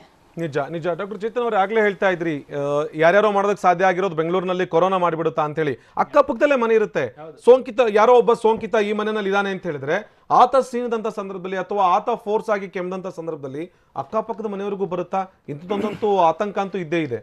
ಹೌದು, ಈಗ ತುಂಬ ನೀವು ಮನೆಗಳು ನೋಡಿದ್ರೆ ರೆವಿನ್ಯೂ ಸೈಟ್ಸ್ ಎಷ್ಟೊಂದು ಕಡೆ ಅಥವಾ ತುಂಬ ಸಣ್ಣ ಮನೆಗಳು ಪಕ್ಕನೇ ಮನೆ ಕಟ್ಸಿರ್ತಾರೆ, ಒಂದೇ ಕಾಮನ್ ಗೋಡೆನಲ್ಲಿ ಕಟ್ಸಿರ್ತಾರೆ. ಅಂಥದ್ದೆಲ್ಲ ಡೆಫಿನೆಟ್ಲಿ ರಿಸ್ಕಿ ಇದ್ದೇ ಇರುತ್ತೆ. ಯಾಕಂದರೆ hardly there is 3 metres 4 metres gap. So guidelines ಪ್ರಕಾರ ಆ್ಯಕ್ಚುಲಿ 3 ಅಡಿ ಅವರು ಬಿಡಬೇಕು, ಗಾಳಿ ಬೆಳಕು ಚೆನ್ನಾಗಿ ಬರಬೇಕು, ಇವನ್ ಬೆಳಕು ಸಹ ಚೆನ್ನಾಗಿ ಬರಬೇಕು. UV ಲೈಟಿಂದನೂ ಕೂಡ ಇದೆಲ್ಲ ಡಿಸ್ಇನ್ಫೆಕ್ಟ್ ಆಗುತ್ತೆ. It's a natural process. ನಮ್ಮ ಹಳೆ ಕಾಲದ ಪದ್ಧತಿ, ಹಳ್ಳಿಗಳಲ್ಲಿ ನೀವು ತಗೊಂಡ್ರೆ ಎಷ್ಟು ಗ್ಯಾಪ್ ಇರುತ್ತೆ ಒಂದು ಮನೆಯಿಂದ ಇನ್ನೊಂದು ಮನೆಗೆ. ಮತ್ತೆ ಸಂತೆಗೂ ಹೋದ್ರೆ ಓಪನ್ ಮಾರ್ಕೆಟ್, ಈಗಂದ್ರೆ ಮಾಲ್ ಇದೆ, ಕ್ಲೋಸ್ ಪ್ಲೇಸ್. ಈ ನಗರೀಕರಣದಿಂದನೇ ಇವೆಲ್ಲ ಜಾಸ್ತಿ ಆಗ್ತಾ ಇರೋದು. ಸೊ ಇದೆಲ್ಲ ಒಂದು ನೇಚರ್ ಸೂಚನೆ ಅಷ್ಟೇ, ಇದೆಲ್ಲ ಕಮ್ಮಿ ಮಾಡಿ ಅಂತ ಅಷ್ಟೇ. ನಿಜ. ಡಾಕ್ಟರ್ ಪವನ್ ಅವರೇ, ಒಂದು ನಾವಿಲ್ಲಿ ಗಮನಿಸಬೇಕಾಗುತ್ತೆ. ಯಾಕೆಂತ ಹೇಳಿದ್ರೆ ಇಂಡಿಯಾ ಫ್ರೀ ಡೌನ್ ಆದಾಗ ಕರ್ನಾಟಕದಲ್ಲೂ ಕೂಡ ಫ್ರೀ ಡೌನ್ ಇದೆ. ಜನ ಎಲ್ಲಿ ಬೇಕಿದ್ರೂ ಓಡಾಡ್ತಾ ಇದ್ದಾರೆ. ಕಚೇರಿಗಳಲ್ಲಿ ಕೆಲಸ ನಿರ್ವಹಿಸೋದಕ್ಕೆ ಸರ್ಕಾರನೇ ಅನುಮತಿ ಕೊಟ್ಟಿದೆ. ಈಗ ಸರ್ಕಾರಿ ಕಚೇರಿಗಳಲ್ಲಿ ಜನ ಕೆಲಸ ಮಾಡ್ತಾ ಇದ್ದಾರೆ, ಖಾಸಗಿ ಕಚೇರಿಗಳಲ್ಲಿ ಕೆಲಸ ಮಾಡ್ತಾ ಇದ್ದಾರೆ, ಫ್ಯಾಕ್ಟ್ರಿಗಳಲ್ಲಿ ಕೆಲಸ ಮಾಡ್ತಾ ಇದ್ದಾರೆ, ಇಂಡಸ್ಟ್ರಿಗಳು ರನ್ ಆಗ್ತಾ ಇದ್ದಾವೆ. ಎಲ್ಲಿ ಸಾಧ್ಯ ಅಂತ ನೀವಿಲ್ಲಿ 10-15 ಮೀಟರ್ವರೆಗೂ ಅದು ಟ್ರಾವೆಲ್ ಮಾಡುತ್ತೆ ಅಥವಾ 10-15 ಮೀಟರ್ವರೆಗೂ ಅದು ಹೋಗುತ್ತೆ, ಅದನ್ನ ಉಸಿರಾಡಿದ್ರೆ ಕೊರೋನಾ ಬರುತ್ತೆ ಅನ್ನೋದಾದ್ರೆ ಹೇಗೆ ಸಾಧ್ಯ ಅಂತಿದು? ಜನ ಅಕ್ಕಪಕ್ಕದಲ್ಲೇ ನಿಂತು ಮಾತನಾಡ್ತಾ ಇದ್ದಾರೆ, ಈ ಅಕ್ಕಪಕ್ಕದಲ್ಲೇ ಕೂತು ಕೆಲಸ ಮಾಡ್ತಾ ಇದ್ದಾರೆ. 15-20 ಮೀಟರ್ವರೆಗೂ ದೂರ ಹೋದ್ರೆ ಎಷ್ಟರ ಮಟ್ಟಿಗೆ ಈ ಸೋಂಕು ಹರಡ್ತಾ ಹೋಗುತ್ತೆ ಅಂತ? ಈಗ ಇಲ್ಲಿ ಆನಂದ್ ಅವರೇ, ಯಾರು ಇನ್ಹೇಲ್ ಮಾಡ್ತಾರೆ, ಈಗ ಪಾಸಿಟಿವ್ ಪೇಷಂಟಿಂದ ಬಂದಿರತಕ್ಕಂಥ ಈ ಮೈಕ್ರೋ ಡ್ರಾಪ್ಲೆಟ್ಸ್ನ ಪ್ರತಿಯೊಬ್ಬರಿಗೂ ಈ ಸೋಂಕು ತಗುಲೋದಿಲ್ಲ. ಯಾಕೆಂದರೆ ನಾವಿಲ್ಲಿ ಒಂದು ಗಮನದಲ್ಲಿ ಇಟ್ಕೋಬೇಕು, ಒಂದು ವೈರಲ್ ಲೋಡ್ ಹಾಗೂ ದೇಹದ ಇಮ್ಯುನಿಟಿ ಇವೆರಡು ತುಂಬ ಇಂಪಾರ್ಟೆಂಟ್ ಅಂತ ಅನಿಸುತ್ತೆ. ಯಾಕೆಂದರೆ ಎಷ್ಟು ಭಾಗ ವೈರಲ್ ಲೋಡ್ ಅವರು ತಗೋತಾರೆ, ಅಂದರೆ ಎಷ್ಟು ಭಾಗ ವೈರಸ್ ಈಗ ವಾತಾವರಣಕ್ಕೆ ಬಂದಿದೆ, ಸೊ ಎಷ್ಟು ಇನ್ಹೇಲ್ ಮಾಡ್ತಾರೆ ಅದ್ರ ಮೇಲೆ ಡಿಪೆಂಡ್ ಆಗುತ್ತೆ, ಹಾಗೂ ಅವರ ದೇಹದ ಇಮ್ಯುನಿಟಿ ಮೇಲೆ ಕೂಡ ಡಿಪೆಂಡ್ ಆಗುತ್ತೆ. ಯಾರು ಈ ವಲ್ನರಬಲ್ ಗ್ರೂಪ್ ಇರ್ತಾರೆ, ಮುಂಚೆನೇ ಯಾರಿಗೆ ಕಾಯಿಲೆಗಳಿರ್ತವೆ, ಅಥವಾ ಡಯಾಬಿಟಿಸ್ ಇರ್ಬೋದು, ಹೈಪರ್ಟೆನ್ಷನ್ ಇರ್ಬೋದು, COPD ಇರ್ಬೋದು, ಅಥವಾ ಇಂಟರ್ಸ್ಟಿಷಿಯಲ್ ಲಂಗ್ ಡಿಸೀಸ್ ಇರ್ಬೋದು, ಅಥವಾ ಅಸ್ತಮಾ ಇರ್ಬೋದು, ಸೊ ಇಂಥವರಲ್ಲಿ ಬರ್ತಕ್ಕಂಥ ಚಾನ್ಸಸ್ ತುಂಬ ಜಾಸ್ತಿ. ಆರೋಗ್ಯವಂತರಲ್ಲಿ ಬರ್ತಕ್ಕಂಥ ಚಾನ್ಸಸ್ ಸ್ವಲ್ಪ ಕಮ್ಮಿನೇ ಇರುತ್ತೆ.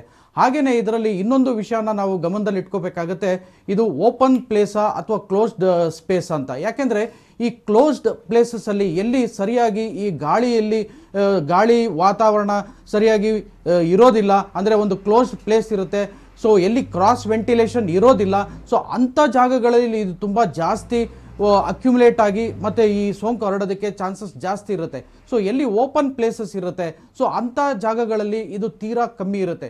ಸೊ ಇಲ್ಲಿ ಕೂಡ ನಾವು ಈಗ ಈ 10 ಮೀಟರ್ ಡಿಸ್ಟೆನ್ಸನ್ನು ಮೇಂಟೈನ್ ಮಾಡೋದಕ್ಕೆ ಇದು ಅಸಾಧ್ಯ, ತೀರಾ ಅಸಾಧ್ಯನೇ ಬಿಡಿ. ಯಾಕಂದರೆ ಎಲ್ಲಿ ಯಾವುದೇ ಜಾಗದಲ್ಲೂ ಕೂಡ ಅಷ್ಟು ಡಿಸ್ಟೆನ್ಸನ್ನು ನಾವು ಮೇಂಟೈನ್ ಮಾಡೋದಕ್ಕಾಗಲ್ಲ. ಆದರೆ ಇಲ್ಲಿ ಒಂದು ಮಾಸ್ಕನ್ನು ಧರಿಸ್ಬೋದು. ಯಾಕಂದರೆ ಮಾಸ್ಕ್ ಇಲ್ಲಿ ತುಂಬ ಒಳ್ಳೆಯ ಕೆಲಸನ ಮಾಡುತ್ತೆ. ಯಾಕಂದರೆ ಪ್ರತಿಯೊಬ್ಬರು ಕೂಡ ಮಾಸ್ಕನ್ನು ಧರಿಸಿದಾಗ ಸೊ ನಾವು ಈ ಥರ ಏನು ಏರ್ಬಾರ್ನ್ ಡಿಸೀಸ್ ಇದ್ದಾಗ ಅದನ್ನು ಪ್ರಿವೆಂಟ್ ಮಾಡೋದಕ್ಕೆ ಸಾಧ್ಯ ಆಗುತ್ತೆ. ಇಲ್ಲ ಡಾಕ್ಟರ್ ಪವನ್ ಅವರೇ, ಇಲ್ಲಿ ಮತ್ತೆ ನಾವು ಗೈಡ್ಲೈನ್ಸ್ ಅನ್ನ ಚೇಂಜ್ ಮಾಡಬೇಕಾದಂತ ಅನಿವಾರ್ಯತೆ ಸೃಷ್ಟಿ ಆಗುತ್ತಾ ಅಂತ ಹೇಳಿ. ಯಾಕೆ ಅಂತ ಹೇಳಿದ್ರೆ ಈ 10-15 ಮೀಟರ್ ವರೆಗೂ ಕೂಡ ಅವು ಟ್ರಾವೆಲ್ ಮಾಡ್ತವೆ, ಅಥವಾ ಅದನ್ನ ಉಸಿರಾಡದಂತ ಸಂದರ್ಭದಲ್ಲಿ ನಾನು ಆಗ್ಲಿಂದ ಕೂಡ ನಿಮಗೆ ಕೇಳಬೇಕು ಅಂತ ಇರೋದು, ಈ ಉಸಿರಾಡೋದಿದೆಯಲ್ಲ, ಈ ಚಿಕ್ಕ ಚಿಕ್ಕ ಕಣಗಳನ್ನ ಉಸಿರಾಡದಂತ ಸಂದರ್ಭದಲ್ಲಿ ಅದು ನೇರವಾಗಿ ಹೋಗಿ ಸೋಂಕು ತಗುಲುವಂತ ಸಾಧ್ಯತೆ ಇದೆಯಾ ಅಂತ. ಇದೆ ಅನ್ನೋದಾದ್ರೆ ಎಷ್ಟರ ಮಟ್ಟಿಗೆ ಸಾಧ್ಯ ಆಗುತ್ತೆ? 100% ನಾವೇನಾದ್ರೂ ಈ ಸೋಂಕಿರುವಂಥ ವ್ಯಕ್ತಿ ಸೀನದಂಥ ಸಂದರ್ಭದಲ್ಲಿ ಅದೇ ಏರಿಯಾದಲ್ಲಿ 10-15 ಮೀಟರ್ ಸರೌಂಡಿಂಗ್ ಅಲ್ಲಿ ನಾವೇನಾದ್ರೂ ಇದ್ರೆ ಅದನ್ನು ಉಸಿರಾಡಿದ್ರೆ 100% ಬರುತ್ತಾ, ಅಥವಾ ಹೇಗೆ ಅಂತ ಅದರ ಪರ್ಸೆಂಟೇಜ್ ಎಷ್ಟಿರ್ಬೋದು ಅಂತ?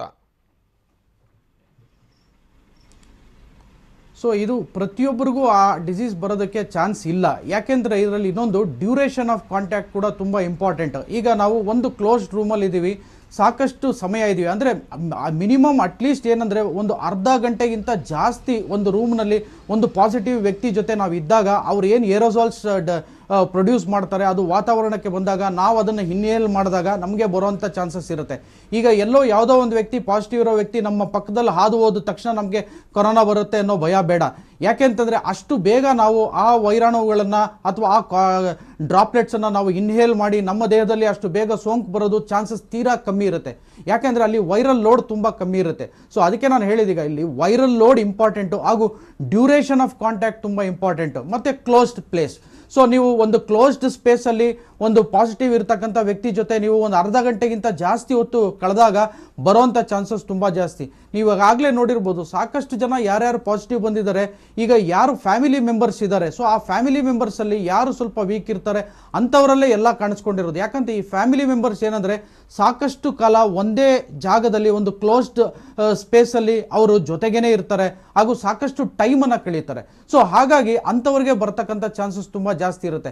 ಹಾಗೆಯೇ ಈ ತುಂಬ ಜನನಿಬಿಡ ಪ್ರದೇಶಗಳು ಎಲ್ಲಿ ಕ್ರಾಸ್ ವೆಂಟಿಲೇಷನ್ ಇರೋದಿಲ್ಲ, ಈ ಮಾರ್ಕೆಟ್ ಪ್ಲೇಸಸ್ ಇರ್ಬೋದು, ಅಥವಾ ಈ ಬೇರೆ ಈ ಬಸ್ಸಸ್ ಇರ್ಬೋದು, ಎಸ್ಪೆಷಲಿ ಪಬ್ಲಿಕ್ ಟ್ರಾನ್ಸ್ಪೋರ್ಟ್ ಸಿಸ್ಟಮ್ಸ್ ಇರ್ಬೋದು, ಅಥವಾ ಈ ಮೆಟ್ರೋಗಳು, ಸೊ ಅಥವಾ ಈ ದೊಡ್ಡ ಮಾಲ್ಗಳು ಎಲ್ಲಿ ತುಂಬ ಜನಜಂಗುಳಿ ತುಂಬ ಜಾಸ್ತಿ ಇರುತ್ತೆ, ಅಂಥ ಜಾಗದಲ್ಲಿ ಈ ಟೈಮ್ ಆಫ್ ಕಾಂಟ್ಯಾಕ್ಟ್ ತುಂಬ ಜಾಸ್ತಿ ಇರುತ್ತೆ. ಸೊ ಅಂಥ ಜಾಗಗಳಲ್ಲಿ ಬರುವಂಥ ಚಾನ್ಸಸ್ ತುಂಬ ಜಾಸ್ತಿ ಇರುತ್ತೆ. ಈಗ WHO ಇದೇ ವಾದವನ್ನು ಹೇಳೋದು. ಯಾಕೆಂತಂದರೆ ಇಲ್ಲಿ ಕಾಂಟ್ಯಾಕ್ಟ್ ಏನಾಗುತ್ತೆ, ಸೊ ಟೈಮ್ ಆಫ್ ಕಾಂಟ್ಯಾಕ್ಟ್ ಹಾಗೂ ವೈರಲ್ ಲೋಡ್ ತುಂಬ ಕಮ್ಮಿ ಇರುತ್ತೆ. ಸೊ ಏರೋಸಾಲ್ಸ್ ಅಲ್ಲಿ ಅಂದರೆ ಈ ಮೈಕ್ರೋ ಡ್ರಾಪ್ಲೆಟ್ಸ್ ಅಲ್ಲಿ ಅಷ್ಟಾಗಿ ಇನ್ಫೆಕ್ಷನ್ ಹರಡಲ್ಲ ಅಂತ WHO ವಾದ ಮಾಡುತ್ತೆ. ಆದರೆ ಇಲ್ಲಿ ಬೇರೆ ಸೈಂಟಿಸ್ಟ್ಗಳು ಏನು ಹೇಳ್ತಾರೆ, ಅದರಲ್ಲೂ ಕೂಡ ಆಗುತ್ತೆ ಅಂತ. ಇಲ್ಲಿ ಈಗೋ ಬಿಟ್ಟು ಈ WHO ಆಗಲಿ ಬೇರೆ ಸೈಂಟಿಸ್ಟ್ಗಳಾಗಲಿ ಕುತ್ಕೊಂಡು ನಮಗೆ ಎರಡೂ ಇಂಪಾರ್ಟೆಂಟ್ ಇದೆ. ಅಂದರೆ ಮ್ಯಾಕ್ರೋ ಡ್ರಾಪ್ಲೆಟ್ಸಲ್ಲೂ ಸ್ಪ್ರೆಡ್ ಆಗುತ್ತೆ, ಮೈಕ್ರೋ ಡ್ರಾಪ್ಲೆಟ್ಸಲ್ಲೂ ಕೂಡ ಸ್ಪ್ರೆಡ್ ಆಗುತ್ತೆ. ಸೊ ಇಲ್ಲಿ ನಾವು ಒಂದಷ್ಟು ಪ್ರಿಕಾಷನ್ಸ್ ಅನ್ನ ತಗೋಬೇಕಾಗುತ್ತೆ. ಸೊ ಆ ಪ್ರಿಕಾಷನ್ಸ್ ಏನಂತಂದ್ರೆ, ಒಂದು ನಾವು ಮಾಸ್ಕ್ ಅನ್ನ ಧರಿಸಬೇಕಾಗುತ್ತೆ, ಸೋಷಿಯಲ್ ಡಿಸ್ಟೆನ್ಸ್ ನಾವು ಮೇಂಟೈನ್ ಮಾಡಬೇಕಾಗುತ್ತೆ. ಯಾಕಂದ್ರೆ ಮ್ಯಾಕ್ರೋ ಡ್ರಾಪ್ಲೆಟ್ಸ್ ಅನ್ನೋದ್ರ ಬಗ್ಗೆ ನಿಮ್ಮ ಜೊತೆಗೆ ಮಾತನಾಡ್ತೀನಿ ಡಾಕ್ಟರ್ ಪವನ್. ಅದಕ್ಕಿಂತ ಇಂಪಾರ್ಟೆಂಟ್ ಆಗಿ ನಾವು ಈ ಗುಣಲಕ್ಷಣ ಕಮ್ಮಿ ಇರುವಂತಹ ವ್ಯಕ್ತಿಗಳನ್ನ ಅಥವಾ ಈ ಮೈಲ್ಡ್ ಸಿಂಪ್ಟಮ್ಸ್ ಇರುವಂತವ್ರನ್ನ ಮನೆಯಲ್ಲೇ ಇಟ್ಟು ಟ್ರೀಟ್ಮೆಂಟ್ ಕೊಡ್ತಾ ಇದೀವಿ, ಅಥವಾ ಮನೆಯಲ್ಲೇ ಇಟ್ಟು ಟ್ರೀಟ್ಮೆಂಟ್ ಕೊಡೋದು ಒಳ್ಳೇದು ಅನ್ನುವಂಥ ಮಾತನ್ನ ಎಕ್ಸ್ಪರ್ಟ್ಗಳು ಹೇಳ್ತಾ ಇದ್ದಾರೆ. ಹಾಗಿದ್ರೆ ಒಂದೊಮ್ಮೆ ಏನಾದರೂ ಆ ವ್ಯಕ್ತಿನ ಮನೆಯಲ್ಲಿ ಇಟ್ಟು ಟ್ರೀಟ್ಮೆಂಟ್ ಕೊಡೋದಕ್ಕೆ ಸ್ಟಾರ್ಟ್ ಮಾಡಿದಂಥ ಸಂದರ್ಭದಲ್ಲಿ ಆತ ಏನಾದರೂ ಸೀನಿದ್ರೆ ಕೆಮ್ಮಿದ್ರೆ ಅದು ಇರುವಂಥ ಫ್ಯಾಮಿಲಿ ಮೆಂಬರ್ಗಳಿಗೂ ಕೂಡ ಸೋಂಕು ತಗುಲುವಂಥ ಸಾಧ್ಯತೆ ಇದೆಯಾ? ಡಾಕ್ಟರ್ ಚೇತನ್ ಅವರೇ, ಇಲ್ಲಿ ಎಸಿಂಪ್ಟಮೆಟಿಕ್ ಇರುವಂಥ ಅಂಥವ್ರನ್ನ ನಾವು ಮನೆಯಲ್ಲೇ ಚಿಕಿತ್ಸೆ ಕೊಡ್ತಾ ಇದ್ದೀವಿ, ಜೊತೆಗೆ ಮೈಲ್ಡ್ ಆಗಿರುವಂಥ ರೋಗ ಲಕ್ಷಣ ಇರುವಂಥವ್ರನ್ನು ಕೂಡ ನಾವು ಮನೆಯಲ್ಲೇ ಇಟ್ಟು ಚಿಕಿತ್ಸೆ ಕೊಡ್ತಾ ಇದ್ದೀವಿ. ಒಂದೊಮ್ಮೆ ಏನಾದರೂ ಈ ಅಧ್ಯಯನದ ಪ್ರಕಾರ 10-15 ಮೀಟರ್ವರೆಗೂ ಕೂಡ ಟ್ರಾವೆಲ್ ಮಾಡುತ್ತೆ ಅನ್ನೋದಾದ್ರೆ ಒಬ್ಬ ಸೋಂಕಿತನಿಂದ ಮನೆ ಮಂದಿಗೆಲ್ಲ ಸೋಂಕು ಬರುವಂಥ ಸಾಧ್ಯತೆ ಇದೆಯಲ್ಲ? ಹೌದು, ಖಂಡಿತ ಸಾಧ್ಯತೆ ಇದೆ. ಸೊ ಅದಕ್ಕೆ ಮುನ್ನೆಚ್ಚರಿಕೆ ತಗೋಬೇಕಾದ್ರೆ ಅವಾಗಲೇ ಡಾಕ್ಟರ್ ಪವನ್ ಹೇಳಿದಾಗೆ ಮಾಸ್ಕ್ ಹಾಕೊಳ್ಳೋದು ಭಾಳ ಇಂಪಾರ್ಟೆಂಟ್ ಆಗುತ್ತೆ. ಮನೇಲಿ ತುಂಬ ಜನ ಮನೇಲಿ ಈಗ ಮಾಸ್ಕ್ ಹಾಕೋತಿಲ್ಲ, ಬಟ್ ಈ ಥರ ಕೇಸಸ್ ಹೋಮ್ ಕ್ವಾರಂಟೈನ್, ಹೋಮಲ್ಲಿ ಟ್ರೀಟ್ಮೆಂಟ್ ತೊಗೊಳಕ್ಕೆ ಸ್ಟಾರ್ಟ್ ಮಾಡಿದಾಗ ಖಂಡಿತ ಮಾಸ್ಕ್ ಹಾಕೋಬೇಕಾಗುತ್ತೆ. ಆ್ಯಂಡ್ ಅಲ್ಲಿ ಕ್ರಾಸ್ ವೆಂಟಿಲೇಷನ್ ಎಲ್ಲ ವ್ಯವಸ್ಥೆ ಸರಿಯಾಗಿ ಮಾಡಬೇಕಾಗುತ್ತೆ. ಡೋರ್ ಓಪನ್ ಇರಬೇಕು, ಈ ಕಡೆ ವಿಂಡೋ ಓಪನ್ ಇರಬೇಕು, ಗಾಳಿ ನೀಟಾಗಿ ಆಡಬೇಕು. ಆ ಥರ ನಾನು ಅವಾಗಲೇ ಹೇಳ್ದಂಗೆ ಎಷ್ಟೊಂದು ಮನೆ ಅಕ್ಕಪಕ್ಕ ಕಟ್ಟಿದ್ರೆ ಅಂಥ ಕಡೆ ಎಲ್ಲ ಕಷ್ಟ ಆಗ್ತದೆ ಹೋಮ್ ಕ್ವಾರಂಟೈನ್ ಮಾಡೋದು. ಆ್ಯಂಡ್ ಇಟ್ ಬಿ ರಿಸ್ಕಿ, ಅನಾವಶ್ಯಕವಾದ ಗಲಾಟೆಗಳಾಗ್ಬೋದು, ಪಕ್ಕದ ಮನೆಯವರು ನಿಮ್ಮಿಂದ ನಮಗೆ ಬಂತು ಅಂತ. That's a big problem. So ಇದನ್ನ ಅದಕ್ಕೆ health is a state subject, ಇದು ನಮ್ಮ ಪರ್ಸನಲ್ ಅಲ್ಲ. ನನಗೆ ತೊಂದರೆ ಆದರೆ ಎಲ್ರಿಗೂ ತೊಂದರೆ ಆಗುತ್ತೆ. ಅದನ್ನ ಈಗ ಸರ್ಕಾರ ಅರ್ಥ ಮಾಡ್ಕೋತಾ ಇದ್ದಾರೆ. ಮುಂಚೆ ಅಂದರೆ ಓಕೆ, ಬಡವರು ಗೌರ್ಮೆಂಟ್ ಹಾಸ್ಪಿಟಲ್ ತಗೊಳ್ಳಿ, ನೀವು ರಿಚ್ ಇರೋರು ಪ್ರೈವೇಟ್ ಹಾಸ್ಪಿಟಲ್ ಹೋಗಿ, ಇಷ್ಟೇ ಆಗ್ತಿತ್ತು. ಈಗ ಹಂಗಲ್ಲ, ಈಗ ಒಬ್ಬರು ಆರೋಗ್ಯ ಕೆಟ್ಟರು ಕೂಡ ಇನ್ನೊಬ್ಬರ ಮೇಲೆ ದುಷ್ಪರಿಣಾಮ ಬೀಳುತ್ತೆ ಅಂತ ಈಗ ಮನವರಿಕೆ ಆಗ್ತಿದೆ ಎಲ್ರು. ನಿಜ ನಿಜ ನಿಜ ನಿಜ ನಿಜ. ಡಾಕ್ಟರ್ ಶ್ರೀಲತಾ ಅವರೇ, ಆಗ್ಲೇ ನೋಡ್ತಾ ಇದ್ವಿ ಈ ಅಕ್ಕಪಕ್ಕದ ಮನೆಗಳ ಗಲಾಟೆ ಒಂದ್ ಕಡೆ ಆದ್ರೆ ಮನೆಯಲ್ಲೇ ಏನಾದರೂ ರೋಗಿ ಇದ್ದಂತ ಸಂದರ್ಭದಲ್ಲಿ ಆರೋಗ್ಯವಾಗಿರುವಂತವ್ರಿಗೂ ಕೂಡ ಈ ಸೋಂಕು ತಗುಲುವಂತ ಸಾಧ್ಯತೆ ಇದೆ. ಈಗ ಗೈಡ್ಲೈನ್ಸ್ ಅನ್ನೇ ನಾವು ಚೇಂಜ್ ಮಾಡ್ಬೇಕಾಗತ್ತಾ ಅಂತ ಈ ಮನೆಯಲ್ಲೇ ಇಟ್ಟು ಚಿಕಿತ್ಸೆ, ಈಗ ಇರುವಂತ ಸೋಂಕಿತರಿಗೆ ಚಿಕಿತ್ಸೆ ಕೊಡೋದಕ್ಕೆ ನಮ್ಮ ಕಡೆಯಿಂದ ಸಾಧ್ಯ ಆಗ್ತಾ ಇಲ್ಲ. ಒಬ್ಬರೋ ಇಬ್ಬರೋ ಮನೆಯಲ್ಲಿ ಸೋಂಕಿತರಾದ್ರೆ ಚಿಕಿತ್ಸೆ ಕೊಡೋದಕ್ಕೆ ಸಾಧ್ಯ ಇಲ್ಲ, ಅಂಥವ್ರನ್ನ ಮನೆಯಲ್ಲೇ ಇಟ್ಟು ಚಿಕಿತ್ಸೆ ಕೊಡ್ತಾ ಇದೀವಿ.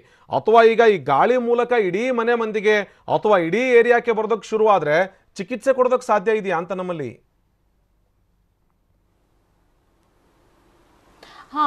ಡೆಫಿನೆಟ್ಲಿ ಇದು ಇದೆ. ಆದರೆ ಏನಂದರೆ ನಾವು ಏನು social distancing of physical distancing ಏನು ಮೇಂಟೈನ್ ಮಾಡಬೇಕು ಅದು ತುಂಬ ಇಂಪಾರ್ಟೆಂಟ್ ಫ್ರಮ್ ದಿ ಪೇಷಂಟ್. ಮತ್ತು ಮಾಸ್ಕ್ ಹಾಕೊಳ್ಳೋದು, ಎಲ್ಲರೂ ಮನೆಯಲ್ಲಿ ಮಾಸ್ಕ್ ಹಾಕೋಬೇಕು. ಒಬ್ಬರು ಯಾರು, ಈವನ್ ಇಫ್ ದ ಪೇಷಂಟ್, ಆ ಪೇಷಂಟು ಅಸಿಂಪ್ಟೊಮೆಟಿಕ್ ಇದ್ರೂ ಎಲ್ಲರೂ ಮನೆಯಲ್ಲಿ ಮಾಸ್ಕ್ ಹಾಕೊಳ್ಳೋದು ಒಳ್ಳೆಯದು. ಇನ್ನೊಂದು ಸರ್ಫೇಸ್, ಯಾವುದೋ ಸರ್ಫೇಸ್ ಫಾರ್ಮ್ಯಾಟ್ಸ್ ಅಂತ ಹೇಳ್ತೀವಿ. ದಟ್ ಫಾರ್ಮ್ಯಾಟ್ಸ್ ಅಂದರೆ ವೈರಸ್ ಯಾವುದು ಆಬ್ಜೆಕ್ಟ್ಸಲ್ಲಿರುತ್ತೆ ಅದನ್ನು ಫಾರ್ಮ್ಯಾಟ್ಸ್ ಅಂತ ಹೇಳ್ತೀವಿ. ಆ ಫಾರ್ಮ್ಯಾಟ್ಸನ್ನು ಎವ್ರಿ ಡೇ ನೀಟಾಗಿ ಹೈಜಿನಿಕಲಿ ಡಿಸ್ಇನ್ಫೆಕ್ಟ್ ಮಾಡಬೇಕು. ಸೊ ಇವೆಲ್ಲ ಪ್ರೊಸೀಜರ್ ಮನೆಯಲ್ಲಿ ಅವರು ಮಾಡ್ಕೋತಾ ಹೋಗಬೇಕು. ಅದಕ್ಕೆ ಇವೆಲ್ಲ ಮಾಡೋದ್ರಿಂದ ಏನಾಗುತ್ತೆ, ಚಾನ್ಸಸ್ ಆಫ್ ಇನ್ಫೆಕ್ಷನ್ ಏನಾಗುತ್ತೆ ಅದು ಕಮ್ಮಿ ಆಗಿಬಿಡುತ್ತೆ ಒಂದು. ಇನ್ನೊಂದು ಏನಂದರೆ ಏರೋಸಾಲ್ ಏನು ಗಾಳಿಯಲ್ಲಿರುತ್ತೆ ಅದನ್ನು ಹೇಗೆ ನಾವು ಡಿಸ್ಇನ್ಫೆಕ್ಟ್ ಮಾಡೋದು. ಯೂಶುವಲಿ ಏನು ಆ್ಯಸ್ ಪರ್ ಡಾಟಾ ಮತ್ತು ಸ್ಟಡೀಸ್ ಪ್ರಕಾರ ಈವನ್ ಕ್ರಾಸ್ ವೆಂಟಿಲೇಷನ್ ಇದ್ದಾಗ ಏನಾಗುತ್ತೆ, ಮಿನಿಮಮ್ 15 ಮಿನಿಟ್ಸ್ ಟು 3 hours ಬೇಕು ಆ ವೈರಾಣುವನ್ನು ಆಚೆ ಹೋಗಲಿಕ್ಕೆ, ಅಂದರೆ ವಿಂಡೋಯಿಂದ ಆಚೆ ಹೋಗಲಿಕ್ಕೆ ಅಷ್ಟು ಟೈಮ್ ಬೇಕು. ಸೊ ಈಗ ಒನ್ ಟೈಮ್ ಪೇಷಂಟ್ ಕೆಮ್ಮಿದ್ದು ಸ್ನೀಸ್ ಮಾಡಿದ್ದು ಆ ಟೈಮಲ್ಲಿ ಅದು ಅಷ್ಟು ಟೈಮ್ ಬೇಕು. ಸೊ ಆಬ್ವಿಯಸ್ಲಿ ಎಲ್ಲ ಎನ್ವಿರಾನ್ಮೆಂಟ್, ಮನೆಯಲ್ಲಿದ್ದಿದ್ದು ಎನ್ವಿರಾನ್ಮೆಂಟ್ ಆರ್ ಆ ರೂಮು ಎಲ್ಲಿ ಪೇಷಂಟ್ ಇದೆ ಅಲ್ಲಿ ವೈರಲ್ ಲೋಡ್ ಇರುತ್ತೆ, ಏರೋಸಾಲ್ ಇರುತ್ತೆ. ಸೊ ಆಚೆಯಿಂದಾನೆ, ಅಂದರೆ ಡೋರಿಂದಾನೇ ಎಲ್ಲ ಯಾರಾದರೂ ರಿಲೇಟಿವ್ಸ್ ಇದ್ದಾರೆ with all the hygienic precautions ತಗೊಂಡು ಅವರು ಅದನ್ನು ಊಟ ಆಗಲಿ ಇಲ್ಲ ಅವ್ರದ್ದು ಡ್ರೆಸ್ ಆಗಲಿ ಏನಾದರೂ ಇರಲಿ, everything should be maintained and hygiene is very important ಇಲ್ಲಿ. ಈಗೇನು ಮಾಡ್ತಾರೆ, ಸ್ವಲ್ಪ ಜನ ಏನೋ ನನಗೆ ಬರಲ್ಲ ಅಂತ ಹೇಳಿ, so most of them are like that. ಏನಾಗುತ್ತೆ, ನಾನು ಈ ಥರ ಮುಟ್ರೆ ಇಲ್ಲ ನಾನು ಸರ್ಫೇಸ್ ಮುಟ್ಟಿದ್ರೆ ಅಂತ. ಸೊ ಎವ್ರಿ ಟೈಮ್ ಈಗ ಮಾಸ್ಕ್ ಹಾಕೊಂಡ್ರೆ ಏನಾಗುತ್ತೆ, ತುಂಬ ಜನ ಫ್ಯಾಮಿಲಿಯಲ್ಲಿರೋರು ಏನು ಮಾಡ್ತಾರೆ, ಮಾಸ್ಕನ್ನು ಮುಟ್ತಾ ಇರ್ತಾರೆ. ಇಲ್ಲಿ ನೋಡಿ, ಓಪನ್ ಮಾಡೋದು ಕ್ಲೋಸ್ ಮಾಡೋದು. ಸೊ ಏನಾಗುತ್ತೆ, they are spreading the infection more than varying the mask. So ನಾವೇನು ಮಾಡ್ತೀವಿ, ಪ್ಲೀಸ್ ಡೋಂಟ್ ವೇರ್ ಮಾಸ್ಕ್ ಅಂತ ಆ ಸಿಚುವೇಶನಲ್ಲಿ. ಬಟ್ ನಾವು ದ ಕಂಡೀಷನ್ ಇಸ್ ಏರೋಸಾಲಲ್ಲೂ ಬರ್ಬೋದು, ಸೊ ಆವಾಗ ಮಾಸ್ಕು ಹಾಕಬೇಕು. ಅದಕ್ಕೆ ಆ ಟೈಮಲ್ಲಿ ಏನಾಗುತ್ತೆ, ಎರಡು ರೀತಿಯಿಂದ ಈ ವೈರಾಣು ಹರಡುವ ಚಾನ್ಸಸ್ ಇದೆ. ನಿಜ ನಿಜ ನಿಜ. ಡಾಕ್ಟರ್ ಪವನ್ ಅವರೇ, ಇಲ್ಲಿ ಗಮನಿಸ್ತಾ ಹೋಗ್ತಾ ಇದ್ವಿ, ನೀವು ಕೂಡ ಸಾಕಷ್ಟು ಬಾರಿ ಹೇಳ್ತಾ ಇದ್ರಿ ಈ ಸಿಂಪ್ಟಮ್ಸ್ ಇಲ್ಲದೆ ಇರುವಂಥವ್ರು ಅಥವಾ ಮೈಲ್ಡ್ ಆಗಿರುವಂಥವ್ರಿಗೆ ಮನೆಯಲ್ಲೇ ಚಿಕಿತ್ಸೆ ಕೊಟ್ಟರೆ ಒಳ್ಳೆಯದು ಅಂತೇಳಿ. ಆದರೆ ಈಗ ಈ ಗಾಳಿನಲ್ಲೂ ಬರ್ತಾ ಇರೋದ್ರಿಂದ ಮನೆಯಲ್ಲಿ ಒಬ್ಬ ಸೋಂಕಿತನನ್ನ ಇಟ್ಟು ಚಿಕಿತ್ಸೆ ಕೊಡೋದಕ್ಕೆ ಶುರು ಮಾಡಿದ್ರೆ ಇಡೀ ಮನೆ ಮಂದಿಗೆಲ್ಲ ಬರುತ್ತೆ ಎನ್ನುವಂಥ ಆತಂಕ ಒಂದು ಕಡೆಗೆ. ಇನ್ನೊಂದು ಕಡೆಗೆ ಈ ಗಾಳಿನಲ್ಲಿ ನಾವೇನಾದ್ರೂ ಒಬ್ಬ ಸೋಂಕಿತ ಮುಟ್ಟಿದ್ರೆ ಅದನ್ನ ಕ್ಲೀನ್ ಮಾಡ್ತೀವಪ್ಪ, ಅಥವಾ ಆತನ ಬಟ್ಟೆ ಆಗಿರ್ಬೋದು, ಬರೆ ಆಗಿರ್ಬೋದು, ಅಥವಾ ಊಟ ಮಾಡಿದ ಪ್ಲೇಟೋ ಮತ್ತೊಂದು ಮಗದೊಂದು ಕ್ಲೀನ್ ಮಾಡ್ತೀವಿ. ಆತ ಸೀನಿದಂಥ ಸಂದರ್ಭದಲ್ಲಿ ಗಾಳಿನಲ್ಲಿ ಇರುತ್ತಲ್ಲ, ಅದನ್ನ ಹೆಂಗೆ ಕ್ಲೀನ್ ಮಾಡೋದು ಅಂತ ಅದೇ ದೊಡ್ಡ ಸಮಸ್ಯೆ. ಈಗ ಮನೇನೊಬ್ಬರೇ ಅಲ್ಲ, ಈ ಕಚೇರಿನಲ್ಲಿ ಯಾರಾದರೂ ಒಬ್ಬ ಸೋಂಕಿತ ಬಂದಂಥ ಸಂದರ್ಭದಲ್ಲಿ ಅಥವಾ ಹೊರಗಡೆ ಹೋದಂಥ ಸಂದರ್ಭದಲ್ಲಿ ಸೋಂಕಿತ ಬಂದಂಥ ಸಂದರ್ಭದಲ್ಲಿ ಈ ಗಾಳಿಲಿರುವಂಥ ವೈರಾಣುವನ್ನು ಕ್ಲೀನ್ ಮಾಡೋದು ಹೇಗೆ ಅಂತ, ಅದು ಆಟೋಮೆಟಿಕ್ ಆಗಿ ತಂದೆ ತಾನೇ ಕ್ಲೀನ್ ಆಗುತ್ತಾ ಅಥವಾ ಅದಕ್ಕೂ ನಾವು ಡಿಸ್ಇನ್ಫೆಕ್ಟೆಂಟ್ ಸ್ಪ್ರೇನೋ ಅಥವಾ ಮತ್ತೊಂದು ಮಾಡಬೇಕಾಗತ್ತಾ ಅಂತ? ಇದು ಆನಂದ್ ಅವರೇ, ಈಗ ನಾವು ಯಾರನ್ನ ಕ್ವಾರಂಟೈನ್ ಮಾಡ್ತಾ ಇದ್ದೀವಿ ಮನೆಯಲ್ಲಿ ಅಂತ ಫಸ್ಟ್ ಯೋಚನೆ ಮಾಡಬೇಕಾಗತ್ತೆ. ಯಾಕೆಂದ್ರೆ ಈಗ ಯಾರನ್ನಾದರೂ ಮನೆ ಕ್ವಾರಂಟೈನ್ಗೆ ಒಳಪಡಿಸುವಾಗ ಅವರ ಸ್ಥಿತಿಗತಿಗಳೇನು ಅಂತ ಮೊದಲು ನೋಡ್ಕೋಬೇಕಾಗತ್ತೆ. ಯಾಕೆಂದ್ರೆ ಅವರ ಮನೆಯಲ್ಲಿ ಸಾಕಷ್ಟು ರೂಮ್ಗಳಿದೆಯಾ, ಎಲ್ಲ ಬೇರೆಯವ್ರಿಗೂ ಕೂಡ ಬೇರೆ ರೂಮ್ಗಳಿದೆಯಾ ಸಪರೇಟ್ ಆಗಿ. ಈಗ ಯಾರನ್ನ ನಾವು ಹೋಮ್ ಕ್ವಾರಂಟೈನಲ್ಲಿ ಇಡ್ತಾ ಇದ್ದೀವಿ ಅವ್ರಿಗೆ ಸಪರೇಟ್ ಆಗಿ ಐಸೋಲೇಟ್ ಮಾಡ್ತಕ್ಕಂಥ, ಈಗ ನಾವು ಆಸ್ಪತ್ರೆಯಲ್ಲಿ ಇಟ್ಟರೆ ಯಾವ ರೀತಿ ಐಸೋಲೇಟ್ ಮಾಡ್ತೀವಿ ಆ ರೀತಿ ಐಸೋಲೇಟ್ ಮಾಡ್ತಕ್ಕಂಥ ಒಂದು ರೂಮ್ ಇದೆಯಾ, ಸೊ ಆ ವ್ಯವಸ್ಥೆಯನ್ನು ಫಸ್ಟ್ ನೋಡ್ಕೋಬೇಕು. ಅಲ್ಲಿ ಕರೆಕ್ಟಾಗಿ ಈ ಕ್ರಾಸ್ ವೆಂಟಿಲೇಷನ್ ಇರ್ತಕ್ಕಂಥದ್ದು. ಸೊ ಪ್ರತಿಯೊಂದು ಅವ್ರಿಗೆ ಇನ್ನು ಏನೇನು ನೋಡ್ಕೊಳ್ಳೋದಕ್ಕೂ ಕೂಡ, ಈಗ ಊಟದ ವ್ಯವಸ್ಥೆ ಇರ್ಬೋದು, ಅವ್ರಿಗೆ ಬೇರೆ ಬಟ್ಟೆ ವ್ಯವಸ್ಥೆ ಇರ್ಬೋದು, ಅಥವಾ ಕ್ಲೀನಿಂಗ್ ವ್ಯವಸ್ಥೆ ಇರ್ಬೋದು. ಸೊ ಪ್ರತಿಯೊಂದು ನೋಡ್ಕೊಳ್ಳೋದಕ್ಕೆ ಆಳು ಕಾಳುಗಳು ಅಥವಾ ಮನೆಯಲ್ಲಿ ಯಾರಾದರೂ ಒಬ್ರು ಇದ್ದಾರಾ ಅಂದರೆ ಕರೆಕ್ಟಾಗಿ ಏನೇನು ಪ್ರೋಟೋಕಾಲ್ಸ್ ಎಲ್ಲ ಈಗ ಆಸ್ಪತ್ರೆಗಳಲ್ಲಿ ಫಾಲೋ ಮಾಡ್ತಾರೆ ಅದೇ ರೀತಿ ಮನೆಯಲ್ಲಿ ಮಾಡೋದಕ್ಕಾಗುತ್ತಾ, ಆ ಥರದ ಮನೆಗಳಲ್ಲಿ ಮಾತ್ರ ಹೋಮ್ ಕ್ವಾರಂಟೈನ್ಗೆ ಅವಕಾಶವನ್ನು ಕೊಡಬೇಕು. ಈಗ ಸರ್ಕಾರ ಹೋಮ್ ಕ್ವಾರಂಟೈನ್ಗೆ ಅವಕಾಶ ಕೊಟ್ಟಿರೋದು ಯಾರಲ್ಲಿ? ಸೊ ಯಾರು ಈಗ ಸಿಂಪ್ಟಮ್ಯಾಟಿಕ್ ಪೇಷಂಟ್ಸ್ ಇರ್ತಾರೆ, ಸೊ ಯಾರಿಗೆ ಬೇರೆ ಕೋಮಾರ್ಬಿಡಿಟೀಸ್ ಇಲ್ಲ, ಸೊ ಅಂಥವ್ರಿಗೆ ಮಾತ್ರ ಅವಕಾಶವನ್ನು ಕೊಟ್ಟಿದೆ. ಕೋಮಾರ್ಬಿಡಿಟೀಸ್ ಇರೋರು ಮನೆಯಲ್ಲಿ ಕ್ವಾರಂಟೈನ್ಗೆ ಅವಕಾಶ ಇಲ್ಲ. ಸೊ ಹಾಗೂ ಯಾರಿಗೆ ಮನೆಯಲ್ಲಿ ವ್ಯವಸ್ಥೆ ಇಲ್ಲ, ಸೊ ಅವ್ರಿಗೆ ಅವಕಾಶ ಇಲ್ಲ. ಯಾಕಂದ್ರೆ ಒಂದು ಹೆಲ್ತ್ ಇನ್ಸ್ಪೆಕ್ಟರ್ ಆಗಲಿ ಅಥವಾ ಹೆಲ್ತ್ ಅಫಿಷಿಯಲ್ಸು ಮನೆಗೆ ವಿಸಿಟ್ ಕೊಟ್ಟು ಅವರ ವ್ಯವಸ್ಥೆ ಎಲ್ಲ ನೋಡಿಕೊಂಡು ಆಮೇಲೆ ಕೊಡ್ತಾರೆ. ಆಮೇಲೆ ಇನ್ನೊಂದು ಹೋಮ್ ಕ್ವಾರಂಟೈನ್ ಇರಬೇಕಾದ್ರೆ ಈಗ ಪಲ್ಸ್ ಆಕ್ಸಿಮೀಟರ್ ಇರಬೇಕು, ಆಕ್ಸಿಜನ್ ವ್ಯವಸ್ಥೆ ಇರಬೇಕು, ಸೊ ಆ್ಯಪ್ನ ಅವರು ಡೌನ್ಲೋಡ್ ಮಾಡ್ಕೋಬೇಕು. ಸೊ ಪದೇ ಪದೇ ಹೆಲ್ತ್ ಅಫಿಷಿಯಲ್ಸ್ ಜೊತೆ ಅವರು ಕಾಂಟ್ಯಾಕ್ಟಲ್ಲಿ ಇರಬೇಕು. ಸೊ ಇವೆಲ್ಲ ಇದ್ದಾಗ ಮಾತ್ರ ಹೋಮ್ ಕ್ವಾರಂಟೈನ್ ವ್ಯವಸ್ಥೆ ಕೊಡ್ತಾರೆ. ಈಗ ನಾವು ಈಗ ಸ್ಲಮ್ಗಳಲ್ಲಿ ನೋಡ್ಬೋದು, ಅಥವಾ ಈ ತುಂಬ ಜನನಿಬಿಡ ಪ್ರದೇಶಗಳಲ್ಲಿ ಎಲ್ಲಿ ಒತ್ತೊತ್ತಾಗಿ ಮನೆಗಳಿರ್ತವೆ, ಸೊ ಅಂಥ ಕಡೆಗಳೆಲ್ಲ ನಾವು ಹೋಮ್ ಕ್ವಾರಂಟೈನ್ ಅಡ್ವೈಸ್ ಮಾಡೋದಕ್ಕೆ ಆಗಲ್ಲ. ಯಾಕೆಂತಂದ್ರೆ ಅವರು ಒಂದೇ ಕೋಣೆಯಲ್ಲಿ 5-6 ಜನಗಳು ಇರ್ತಕ್ಕಂಥ ನಿದರ್ಶನಗಳು ನಮ್ಮ ಬೆಂಗಳೂರಿನಲ್ಲಿ ತುಂಬಾ ಜಾಸ್ತಿ ಇವೆ. ಸೊ ಅಂಥವರಿಗೆ ಈಗ ಇನ್ಸ್ಟಿಟ್ಯೂಷನಲ್ ಕ್ವಾರಂಟೈನೇ ಮಾಡಬೇಕು, ಸೊ ಹೋಮ್ ಕ್ವಾರಂಟೈನ್ ಮಾಡಕೂಡ್ದು. ಸೊ ಯಾಕೆಂದ್ರೆ ಈಗ ನಾವು ನೋಡಿ, ಈಗ ಯಾರು ಸಾಹುಕಾರ ಇರ್ತಾರೆ ಮನೆಯಲ್ಲಿ ಜಾಸ್ತಿ ಕೋಣೆಗಳಿರ್ತವೆ ಅವ್ರನ್ನ ತಗೊಂಡು ಇನ್ಸ್ಟಿಟ್ಯೂಷನ್ ಕ್ವಾರಂಟೈನ್ಗೆ ಏನಾರ ಹಾಕಿದಾಗ ಏನಾಗುತ್ತೆ, ಇನ್ಸ್ಟಿಟ್ಯೂಷನಲ್ ಕ್ವಾರಂಟೈನ್ ಅಲ್ಲಿ ಅಲ್ಲೂ 50 ಜನ 100 ಜನ ಒಂದೊಂದು ಹಾಲಲ್ಲಿ ತುಂಬಾ ಜಾಸ್ತಿ ಜನನೇ ಇರ್ತಾರೆ. ಸೊ ಅವರಿಂದ ಇವ್ರಿಗೆ ಇನ್ಫೆಕ್ಷನ್ ಸ್ಪ್ರೆಡ್ ಆಗುವಂತ ಚಾನ್ಸಸ್ ಇರುತ್ತೆ. ಸೊ ಯಾರಿಗೆ ಅದಕ್ಕಿಂತ ಬೆಟರ್ ಫೆಸಿಲಿಟೀಸ್ ಮನೆಯಲ್ಲಿ ಸಿಗುತ್ತೆ ಅಂಥವ್ರಿಗೆ ಮಾತ್ರ ಮನೆಯಲ್ಲಿ ಕ್ವಾರಂಟೈನ್ ಮಾಡಬೇಕು, ಮಿಕ್ಕಿದವ್ರಿಗೆ ಇನ್ಸ್ಟಿಟ್ಯೂಷನಲ್ ಕ್ವಾರಂಟೈನ್ ಮಾಡಬೇಕು. ಇನ್ನೊಂದು, ನೀವು ಗಾಳಿಯನ್ನ ಯಾವ ರೀತಿ ಇದು ಮಾಡಬೇಕು ಅಂತ ಇನ್ನೊಂದು ಕ್ವಶನ್ ಅನ್ನ ಕೇಳಿದ್ರಿ. ಸೊ ಅದನ್ನ ನಾವು ಮಾಡ್ಬೇಕಂತಂದ್ರೆ UV ಲೈಟ್ ಯೂಸ್ ಮಾಡಬಹುದು. ಸೊ UV ಲೈಟ್ ಯೂಸ್ ಮಾಡಿ ಈ ವೈರಾಣುಗಳನ್ನ ನಾವು ಡಿಸ್ಇನ್ಫೆಕ್ಟ್ ಮಾಡಬಹುದಾಗಿದೆ. ಸೊ ಗಾಳಿಯಲ್ಲಿ ಇರ್ತಕ್ಕಂಥ ಸೋಂಕು, ಸೊ ಅದನ್ನ UV ಲೈಟ್ ಇಂದ ಮಾಡಬಹುದು. ಅದೇ ಈಗ ಬೇರೆ ನಾವೇನು ಫೋಮೈಟ್ಸ್ ಅಂತ ಹೇಳ್ತೀವಿ, ಬೇರೆ ಸರ್ಫೇಸಸ್ ಮೇಲೆ ಈಗ ಮ್ಯಾಕ್ರೋ ಡ್ರಾಪ್ಲೆಟ್ಸ್ ಇಂದ ಎಲ್ಲೆಲ್ಲಿ ಇನ್ಫೆಕ್ಷನ್ ಆಗಿದೆ ಅದನ್ನೆಲ್ಲ ನಾವು ಈ ಸೋಡಿಯಂ ಹೈಪೋಕ್ಲೋರೈಟ್ ಅಥವಾ ಬ್ಲೀಚಿಂಗ್ ಸೊಲ್ಯೂಷನ್, ಸೊ ಈ ಬ್ಲೀಚಿಂಗ್ ಸೊಲ್ಯೂಷನ್ ಹಾಕಿ ನಾವು ಅದನ್ನ ಡಿಸ್ಇನ್ಫೆಕ್ಟ್ ಮಾಡಬಹುದಾಗಿದೆ. ಅಥವಾ ಯಾವುದೇ ಸ್ಯಾನಿಟೈಸರ್ ಇರ್ಬೋದು, 60% ಗಿಂತ ಜಾಸ್ತಿ ಆಲ್ಕೋಹಾಲ್ ಕಂಟೆಂಟ್ ಇರತಕ್ಕಂಥ ಸ್ಯಾನಿಟೈಸರ್ ಅಲ್ಲಿ ಈ ಫೋಮೈಟ್ಸ್ ಅನ್ನ ನಾವು ಡಿಸ್ಇನ್ಫೆಕ್ಟ್ ಮಾಡಬಹುದಾಗಿದೆ. ಖಂಡಿತ ಖಂಡಿತ ಖಂಡಿತ. ಥ್ಯಾಂಕ್ ಯು ಡಾಕ್ಟರ್ ಪವನ್ ಅವರೇ, ಇಷ್ಟೊತ್ತು ಮಾತನಾಡಿದ್ರಿ, ಸಾಕಷ್ಟು ಮಾಹಿತಿಯನ್ನು ಕೊಟ್ಟರಿ. ಡಾಕ್ಟರ್ ಚೇತನ್ ಅವರೇ ಥ್ಯಾಂಕ್ ಯು, ಇಷ್ಟೊತ್ತು ಮಾತನಾಡಿದ್ರಿ. ಹಾಗೇನೆ ಡಾಕ್ಟರ್ ಶ್ರೀಲತಾ ಅವರೇ ನಿಮಗೂ ಕೂಡ ಧನ್ಯವಾದಗಳು, ಇಷ್ಟೊತ್ತು ಮಾತನಾಡಿದ್ರಿ. ಇಲ್ಲಿ ವೈದ್ಯರು ಹೇಳ್ತಾ ಇರುವಂತಹ ಮಾತು, ಹಾಗೇನೆ ತಜ್ಞರು ಹೇಳ್ತಾ ಇರುವಂತಹ ಮಾತು, ಯಾಕೆ ಅಂತ ಹೇಳಿದ್ರೆ ವಿಜ್ಞಾನಿಗಳು ವರದಿಯನ್ನ ಕೊಟ್ಟಾಗಿದೆ, ಓಪನ್ ಲೆಟರ್ ಅನ್ನ ಬರೆದಾಗಿದೆ, ನೀವು ನಿಮ್ಮ ಗೈಡ್ಲೈನ್ಸ್ ಅನ್ನ ಬದಲಾಯಿಸಿಕೊಳ್ಳಿ ಅಂತೇಳಿ WHO ಅವ್ರ ಮನವಿ ಕೂಡ ಮಾಡ್ಕೊಂಡಿದ್ದಾರೆ.